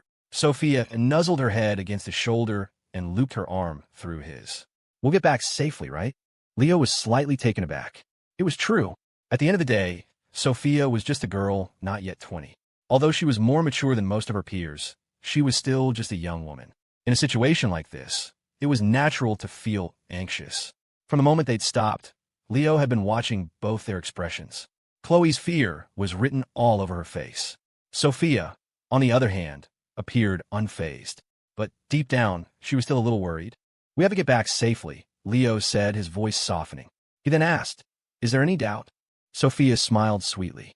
"No, that's right. We'll all be fine." After dark, it got even colder outside. Even Leo couldn't help but shiver. He had to take Sophia back to the car. Chloe was still sleeping. The cramped space of the car must have made her uncomfortable, because the moment the door opened, she woke up. Seeing it was Leo and Sophia, she relaxed. She rubbed her eyes and picked up her phone. It was past 6. She looked around but saw no other lights. She sighed to herself. "Sophia, want something to eat? I have cookies." Chloe held up a large bag of snacks and offered it to her. "Why didn't you ask me?" Leo said, feigning annoyance. Chloe was even more defiant. "You're a man of iron. You don't need it." Leo sheepishly rubbed his nose, deciding not to argue with the fool. Sophia giggled and took out some small snacks. Although Chloe had said she wouldn't care about Leo, her actions betrayed her. She handed him the bag. "Here." After he took it, she added, "See how nice I am to you? You're not allowed to bully me anymore." Leo was about to eat something, but hearing this, he put it down. Hold on. First, you explain to me what you mean by bully. Is liking you bullying? Is holding your hand bullying? Or is hugging you bullying?" Chloe was a bit confused. She felt like what Leo was saying wasn't right. Maybe because she had just woken up, her brain was a bit slow. No. Then there you have it," Leo said crisply. "So, I've never bullied you, have I?" Chloe nodded subconsciously. Leo grinned. "Hey, pretty girl, come here and let me hold you." "No." Seeing Leo open his arms with a wicked smile, Chloe pressed herself against the car window. But Leo wasn't about to give up and was already reaching for her. "Sophia, help me." Seeing that she couldn't escape, Chloe could only appeal to Sophia on the other side. But Sophia just clicked her tongue, shook her head, and sighed. Young people. So playful. The three of them were squeezed together in the back of the old Ford Taurus, but it wasn't boring. They'd been talking and laughing, and the hours had passed quickly. Now, deep in the night, a heavy snow had started falling again. The howling wind was audible even through the closed windows. Sophia and Chloe had both fallen asleep. Sophia was fine, her head resting on Leo's shoulder. Chloe was another story. She had started out sitting properly, but as she drifted off, her head had ended up pillowed on Leo's lap. Leo held Sophia's hand with one of his and gently stroked Chloe's face with the other. Chloe had been pampered since birth. She was beautiful, and her skin was flawless, soft to the touch. She seemed to like it, too. Her breathing was even peaceful. When Leo paused, he felt her brow furrow slightly in her sleep. Sophia was much less trouble, simply holding onto his arm. She was so close he could smell the faint, clean scent of her shampoo. Leo didn't sleep. A single thought occupied his mind. Rescue team, take your time. Just a little more time. After tonight, who knew when he'd get to have them both like this again? But life has a way of giving you exactly what you don't want. Faint lights appeared across the road, growing steadily brighter, closer. The roar of an engine followed. Leo sighed. Well, there's always tomorrow, he consoled himself. When a vehicle on the other side spotted his car, it sped up. A man carrying a flashlight got out and hurried over, likely to confirm their identities. He knocked on the window. Leo gently woke Sophia and Chloe. When they saw the snowplow up ahead, they both looked a little stunned. So soon, Chloe couldn't help but mutter. Her voice was a mixture of relief and, it seemed, a little disappointment. Leo ignored her and rolled down the window. A blast of frigid air rushed in. "Hello, are you Mr. Leo White?" the man asked. He was bundled in a heavy-duty parka, a black beanie pulled down over his head. Only his eyes and nose were visible, and even those were caked with a thick layer of frost. "Yes." Hearing the confirmation, the man let out a visible sigh of relief. "Thank God we found you." He handed over his satellite phone. "Mr. John wants to speak with you." Leo took the phone and just managed a hello before a long, relieved exhale came from the other end. "Are you all right?" Even the ever-composed Ethan Jong's voice trembled slightly. We'd lost contact with them. He'd been frantic. If his team hadn't held him back, he would have flown to Aspen and joined the rescue crew himself. This was exactly why Leo hadn't told his own parents. He didn't want them to worry. But Ethan was a different matter. With his resources, any news about Leo and Chloe, good or bad, reach him instantly. Instead of answering directly, Leo gently patted Chloe's cheek. She whined, a little pout forming on her lips. Ow! Her voice, at least, sounded healthy. Ethan finally seemed to relax completely. "Come back right away," he said. "You must be starving after being stuck for so long. I'll treat you all to dinner." Chloe overheard. I want hot pot, she yelled from the side. Sichuan hot pot. Fine, fine, Ethan agreed immediately. At that moment, if she'd asked for the moon, he would have found a way to get it. After hanging up, Leo took Sophia's hand and gave it a firm squeeze, catching her eye. I've got you. Sophia understood. When they first got stuck, she had the same thought as Leo, don't tell family. So no one knew she was here. Hearing Ethan's concern focused on Chloe and Leo, she couldn't help but feel a small pang of disappointment. It was only human, but the feeling passed as quickly as it came. After all, she realized with a small, secret smile, Chloe didn't usually ask for Sichuan-style hot pot. That was her favorite. She gave Leo a slight nod to let him know she was fine. With their identities confirmed, the rescue team got to work. The man who had approached them was the team leader. Worried they were cold, he brought over 3 thick parkas. Mr. White, the snow is too deep here. We can't get your car out, he explained. You'll have to ride with us for now. Leo had no objections. The last thing he wanted was to cause more trouble. No problem, he said with a cooperative nod. The rescue team consisted of dozens of people with a full complement of equipment. Leo learned it had all been arranged by Ethan, who had clearly spared no expense. Leo could understand. Any other father would be tearing him a new one for taking his daughter in such a dangerous situation. Leo shook his head, pushing the thought away. Ethan Jiang, setting aside certain fundamental issues, he was actually pretty good to him. And even on those fundamental issues, it seemed he was slowly starting to compromise. They climbed into the back of a large rescue truck. A woman on the team handed them 3 cups of warm water. Drink this. We'll be back soon. The road is rough, so it'll take about 2 hours, even though it's not far. Try to get some rest. The entire team was incredibly polite. When Leo thanked the woman, she became almost flustered, insisting it was nothing. The 3 of them had the truck's rear cabin to themselves. After all the commotion, Chloe and Sophia were wide awake again, chatting idly. The atmosphere was surprisingly pleasant. Leo ignored them, playing a game of Sokoban on his phone, his mind already scheming. Maybe I should manufacture a few more of these little difficulties in the future, he mused. A few more nights like this, and sharing a single hotel room might not seem so impossible. His smirk must have been too obvious, because both Sophia and Chloe noticed. Chloe nudged him. All right, you villain. What are you plotting now? Leo shot her a look. You just called a plot. You really think I'm going to tell you? Sophia seemed to guess what he was thinking. This time, however, she didn't react strongly, just shot him a look. Then she said, seemingly out of nowhere, that Taurus is way too small. Leo burst out laughing. All right, noted. How do you feel about an RV for our next trip? It was past 3 in the morning when the rescue convoy finally rolled into Aspen. The wind and snow were raging. As Leo and the girls stepped out of the truck, they saw Ethan Jiang standing at the hotel entrance. He wore a long black coat, and in the light cast from the hotel lobby, they could clearly see the snow dusting his shoulders. The moment he saw them, he rushed forward. You're back.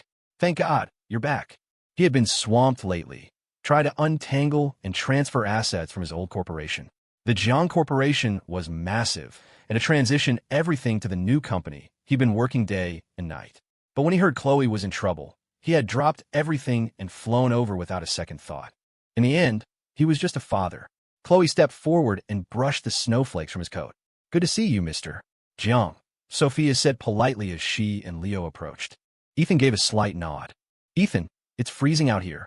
Let's go inside, Leo suggested. Yeah, Dad, let's go in and get something to eat, Chloe added. Ethan's smile was full of paternal love. Let's go. You want a hot pot, right? It's all set up.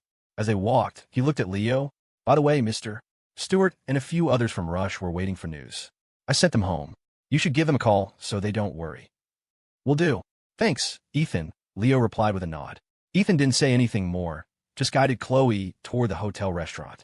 He had already arranged for the staff to prepare the hot pot before they arrived. All they had to do was light the burner.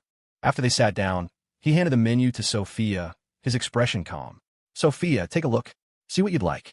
You young people have different tastes, so I didn't order. Not just Sophia, but even Leo was a bit taken aback. Since when was Ethan so considerate towards Sophia? A normal person would have been floored by the attention, but this was Sophia. Poised and graceful, she was impeccably polite in front of anyone. She rose slightly, accepting the menu with both hands and a quiet thank you. Then, without hesitation, she leaned toward Chloe. Chloe, what do you and your dad like? As for Leo, she didn't bother asking. She already knew exactly what he liked to eat. Chloe scooted her chair closer to Sophia, and the two of them began conferring over the menu. Ethan watched them, not saying a word, just letting out a soft sigh. Sophia was an exceptional girl, too. He could only glance at Leo. At that moment, Leo was on his phone. He first called Mr. Stewart to report that they were safe, then sent texts to Laura, Ian, and Spike. He was a little baffled himself. He had only contacted Stewart to help him find a rescue team. Yet somehow everyone at Rush Sportswear seemed to know. The moment his phone got a signal, it had been flooded with messages. As annoying as the constant buzzing was, it felt good to know so many people cared. After replying to every message, he was about to put his phone down when it rang. "What are you doing up so late?" Leo teased as soon as he answered. Laura, Ian yawned on the other end. "I was sound asleep until my phone went off. I was about to see which bastard was calling, and what do you know, it's the boss." Her voice was thick with sleep. "Guess it's true what they say. Only the good die young." Leo knew this was her way of showing she cared, so he didn't call her out on it, just grumbled, "Get lost," and hung up. Laura was just the beginning. Spike was awake too. The moment Leo's call with Laura ended, another one came through. He'd probably been trying to call the whole time. Unlike Laura, who could get away with teasing Leo, Spike was much more direct. Once he confirmed Leo was safe, he hung up. "You've got a lot of people who care about you," Ethan remarked, tossing a pack of cigarettes over. He already had one in his hand and was about to light it when Chloe shot him a glare. Not in here. Chloe was probably the only person who could speak to Ethan like that. The crucial part was he actually listened. He gave a sheepish smile, stood up, and started walking toward the private room's exit. As he passed Leo, he clapped him on the shoulder. Leo got the hint and followed him out. Chloe only glanced at them before turning her attention back to the menu. Leo followed Ethan to the end of the corridor. It was so late that the hallway was deserted and eerily quiet. The flick and hiss of the lighter echoed for a long moment. "Is Chloe going home with you for the holidays?" Ethan asked. He had other plans for the break and had intended to take Chloe with him, but she had adamantly refused, complaining that going with him meant nothing but business events and zero holiday spirit. Ethan felt guilty about it, so when she proposed going with Leo, he hadn't objected. He'd been meaning to talk to Leo about it, but hadn't found the chance. Leo leaned against the wall, his cigarette unlit. "Don't worry, Mr. Jiang. My parents won't kick her out." Ethan, who had just taken a drag, choked on the smoke. After a moment, he shot Leo a look. "I've been in contact with your father. He's a good man. He'd never do something like that. What I want to know is, when you take Chloe home, how are you going to introduce her?" This was Ethan's real concern. Or rather, Ethan pressed, "In what capacity will you introduce her?" Leo didn't hesitate, shrugging. "A classmate? A freeloader? A poor, homeless kitten I found on the street? You pick one." The color visibly drained from Ethan's face. That was not a good sign. Leo knew some jokes had their limits. He looked out the window at the falling snow and smiled. "I'm kidding. I'll tell them she's my new girlfriend, of course." A new girlfriend was a new girlfriend. A girlfriend was a girlfriend. A wife was a wife. Leo was very clear on the distinctions. For now, with Chloe being so young, being his new girlfriend wasn't an insult, was it? Leo didn't think so, and he figured Chloe wouldn't object. Ethan wasn't about to get caught up in Leo's word games. He'd made his point. He just didn't want Chloe to be slighted.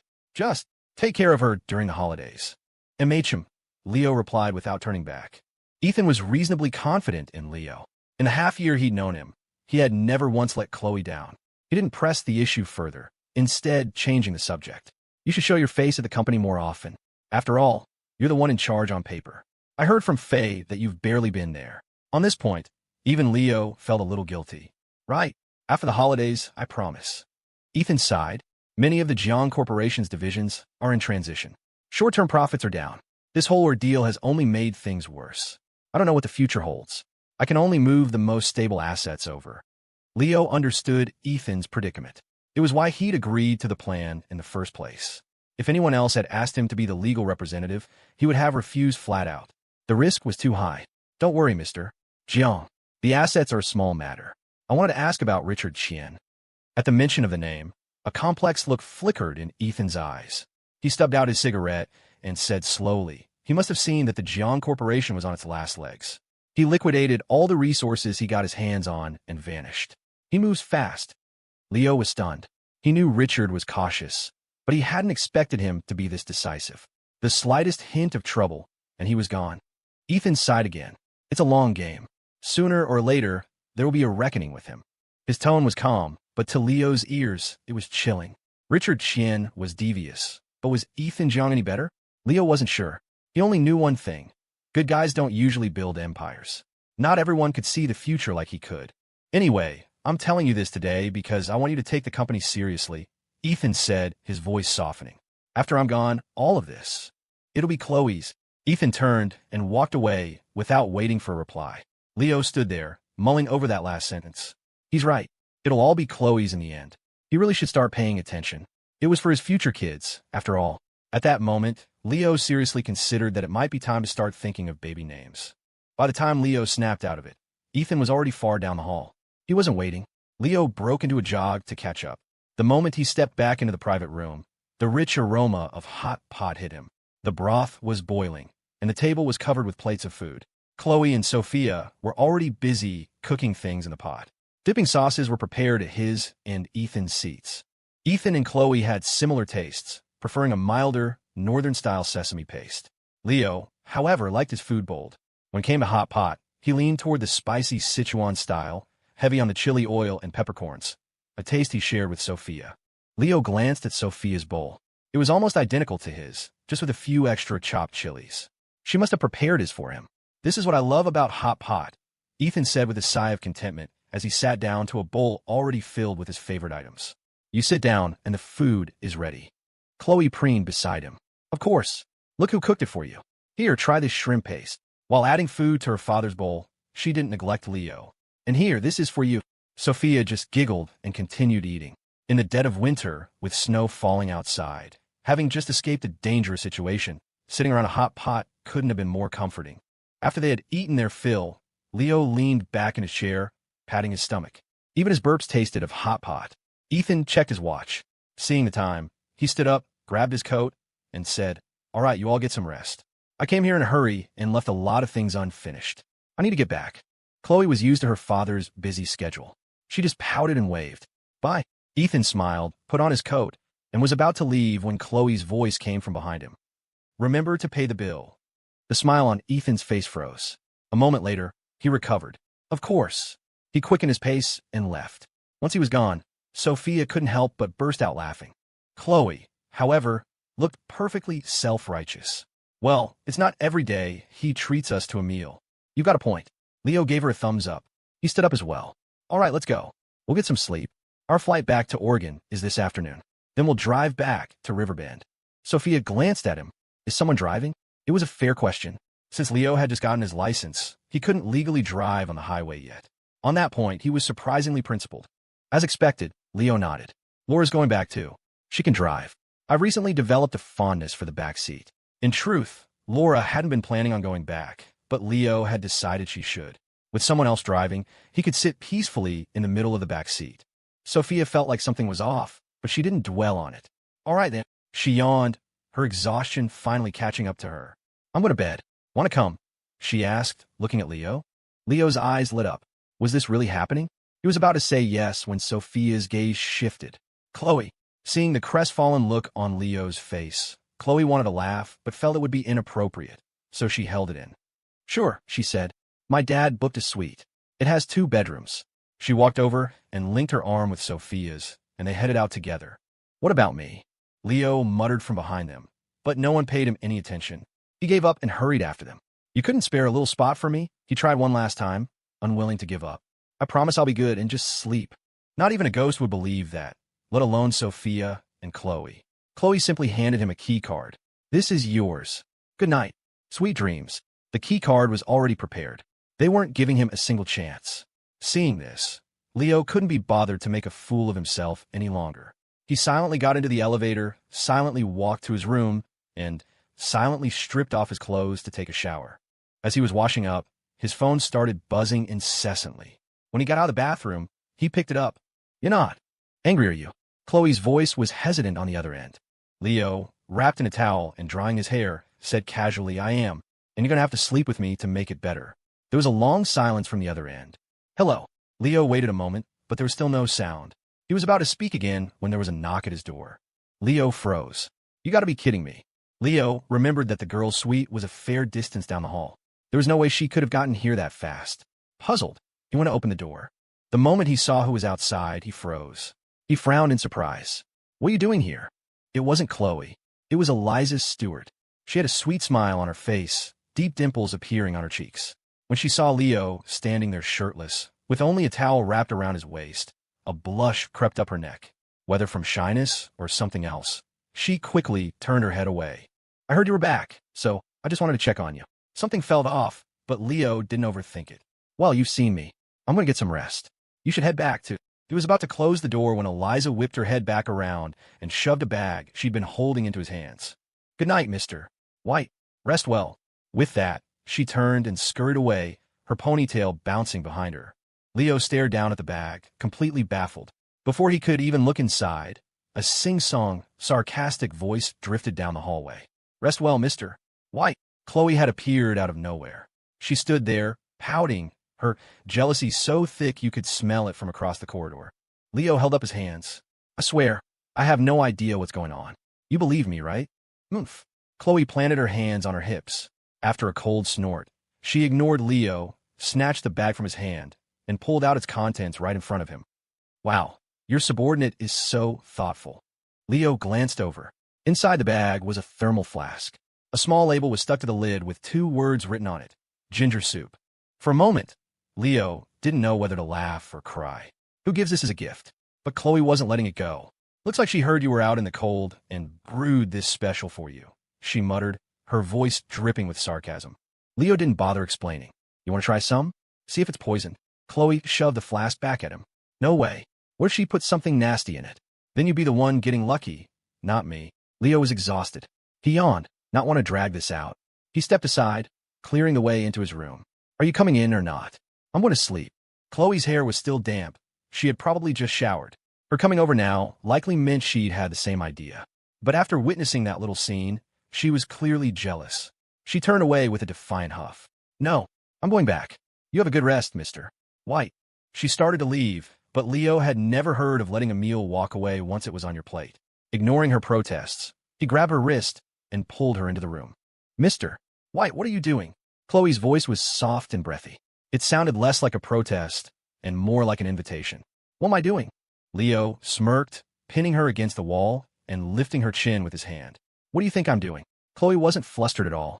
She just turned her face away, refusing to meet his eyes. Leo said patiently, I don't know where all this jealousy is coming from. Chloe pouted. None of your business. Seeing Leo being so familiar with another girl made her heart flutter with a strange panic.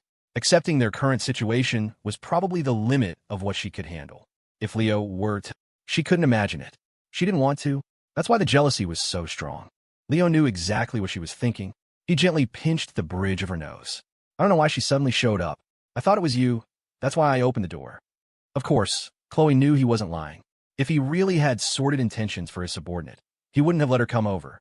He would have just told her it was late and to get some rest. Slowly, Chloe leaned into his chest, her arms wrapping around his waist. I'm just scared, she whispered. Her voice was so quiet Leo didn't quite catch the words, but he knew better than to ask. He just stroked her hair. Come on, let me blow dry your hair. Chloe hummed in agreement and let him lead her to the bed.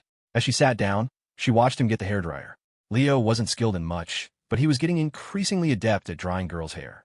Chloe's hair was especially soft and silky, slipping through his fingers as he worked. Leaning against him, Chloe enjoyed the pampering. She must have been utterly exhausted, because she fell asleep while he was still drying her hair. When he finished, he gently laid her down on the bed. She was wearing too many layers, and, as he tried to take off her outer clothes, she stirred. But she was cooperative, letting him strip her down to her long underwear. When Leo got into bed, she instinctively burrowed into his arms, murmuring in her sleep, You jerk! I like you so much. He couldn't tell if it was a dream or a confession. He kissed her on the forehead, turned off the light, and went to sleep. On the flight from Aspen back to Oregon, Leo stared ahead with huge dark circles under his eyes, struggling to stay awake. Sophia and Chloe sat on either side of him. Chloe wouldn't look at him, keeping her head down and pretending to be absorbed in her phone, though she occasionally stole a guilty glance his way. Sophia, who had one earbud in, took it out. She was holding a bag of potato chips. Seeing Leo's state, she couldn't help but tease him. Did you go out for a night on the town after we went to our room? Chloe heard and buried her head even lower. Leo sighed and threw up his hands. No night on the town, but I did get ambushed by a little stray cat. Kept me up half the night messing around. Sophia covered her mouth, trying to suppress a giggle. She didn't press the point. This little stray must be something else. but surely not enough to keep you up all night. At this, Leo looked even more miserable. You have no idea. She was a menace. Stealing the blankets is one thing, but she bites too. That's only because you were getting handsy in your sleep. Chloe finally couldn't take it anymore and muttered under her breath. Leo sheepishly pinched the bridge of his nose. Oh. Sophia's smile grew wider. She looked at Chloe with a meaningful expression. Chloe, so you were the little wildcat last night? I thought I heard a door close. No. Chloe shook her head frantically. She would deny this to her dying day. Seeing her like this, Sophia laughed even louder. When they landed, Laura Een was already waiting outside. The moment she saw them, she went over to help with their luggage. Sophia, Chloe, did you have a good time? Laura didn't mention them getting stranded. What was past was past. The point of vacation was to have fun, and, judging by their expressions, it seemed they had. Sure enough, Chloe beamed. Laura, it was so beautiful there. Laura smiled. The snow is beautiful, but I'm not a fan. All right, let's go. Back to Riverbend. It was only then that she seemed to remember Leo. Boss, car keys. When Leo had asked her to come, he made it clear she was the designated driver. She had protested, but it was futile. In the end, she had to agree. Honestly, with the company's current size, they could easily hire a full-time driver. But Leo felt it was unnecessary. A driver was a crucial position. They'd know too much. He needed someone he could trust completely, and right now, he didn't have a suitable candidate. The matter was shelved for now. Leo tossed the Porsche Cayenne's keys to Laura. The casual act made her yelp. Be careful. That's a whole house on wheels. Her shout attracted the attention of several people nearby, who looked at them as if they were crazy. A house? What kind of car costs as much as a house? These kids were good-looking, but that was it. They didn't look like they could afford a luxury car. A middle-aged woman dripping with gold and jewels walked past, shooting them a disgusted look. Young people these days, always exaggerating, she muttered. Some country bumpkins trying to show off. She even turned to the child beside her. You better not learn from them. Laura wasn't bothered by the whispers. She caught the keys, relieved, and tossed them playfully in her hand. A Cayenne. When will I ever be able to afford one of these? With her current salary, the car wasn't out of her reach, but some women were like that. They could be wealthy and still enjoy complaining about being poor. Leo couldn't be bothered with her act. He just offered a suggestion. I could introduce you to a few rich guys. You meet them today, you could be picking up your own car tomorrow. Laura shot him a disdainful look. Am I that kind of person? Just as Chloe was about to jump to her defense and scold Leo, Laura's tone shifted. But they have to be handsome. Chloe was completely dumbfounded. Even the usually composed Sophia couldn't help but let out a snort of laughter. Leo, however, looked troubled. Rich and handsome. I think that's just me. Laura looked disgusted. You have no shame. I'll grant you the rich part, but as for the looks. She trailed off, leaving the insult hanging. Leo was not pleased. Are you questioning Chloe and Sophia's taste? At that moment, Sophia delivered a stunning blow. You could just assume I'm blind. Chloe raised her hand. I agree. Leo suddenly understood a fundamental truth. 3 women make a stage play. Never try to argue with them. He gave up and said nothing more, trudging sullenly toward the parking garage. He dutifully stood by the rear passenger door. Chauffeur, open the door. He was determined. He had to sit in the middle seat today. The feeling of having a girl on each arm was too good to pass up. And the way Sophia and Chloe feigned resistance, while secretly enjoying it, was driving him crazy. Laura saw right through his little scheme, but was powerless to stop him. He was the boss, after all. Obediently, she pressed the unlock button. As they were getting into the car, the snooty woman from the arrivals gate was also waiting for her ride nearby. Though she wasn't a car expert, she recognized the emblem. Anything with that badge was expensive. Laura saw her too. As she drove past, she gave a horn 2 deliberate toots. This infuriated the woman even more. After the car had gone, she started gesturing at the exhaust fumes and complaining loudly. What's there to be so smug about? They're clearly no good. Who knows how they even got that car? The world is full of all kinds of people, many of them bitter and cynical. Who knows what rumors they spin behind people's backs? Leo did, however, feel a faint sense of familiarity looking at the 10-year-old boy beside the woman. But he couldn't place him. He decided not to think about it. He hadn't slept well last night, and the turbulence on the plane hadn't helped. Now, finally, he could get some proper rest. The Cayenne was much more comfortable than the Taurus. After a contented sigh, he closed his eyes. This time, his hands were well-behaved, resting on his own thighs. In the winter, everyone wore thick clothes, so he couldn't feel a thing. Sophia and Chloe each looked out their windows, occasionally chatting with Laura. Neither of them pushed his hand away. Knowing Leo was asleep, they kept their voices low. Eventually, they fell silent too. Laura was a steady driver, or at least Leo thought so. When they got off the highway in Riverbend, she woke him up. You drive? I'll just grab a cab home. Leo checked the time. It was already evening. Why don't you have dinner with us before you go? Laura shook her head. No thanks, my mom made pot roast. At the mention of food, Leo was even less inclined to let her go. Well, why don't you just drive to your place? He hadn't told his parents he was coming back yet. If it were just him, it wouldn't be a big deal. But there were 2 girls with him, and his biggest fear wasn't that, but that his mother would suspect there were 3. That would be terrifying.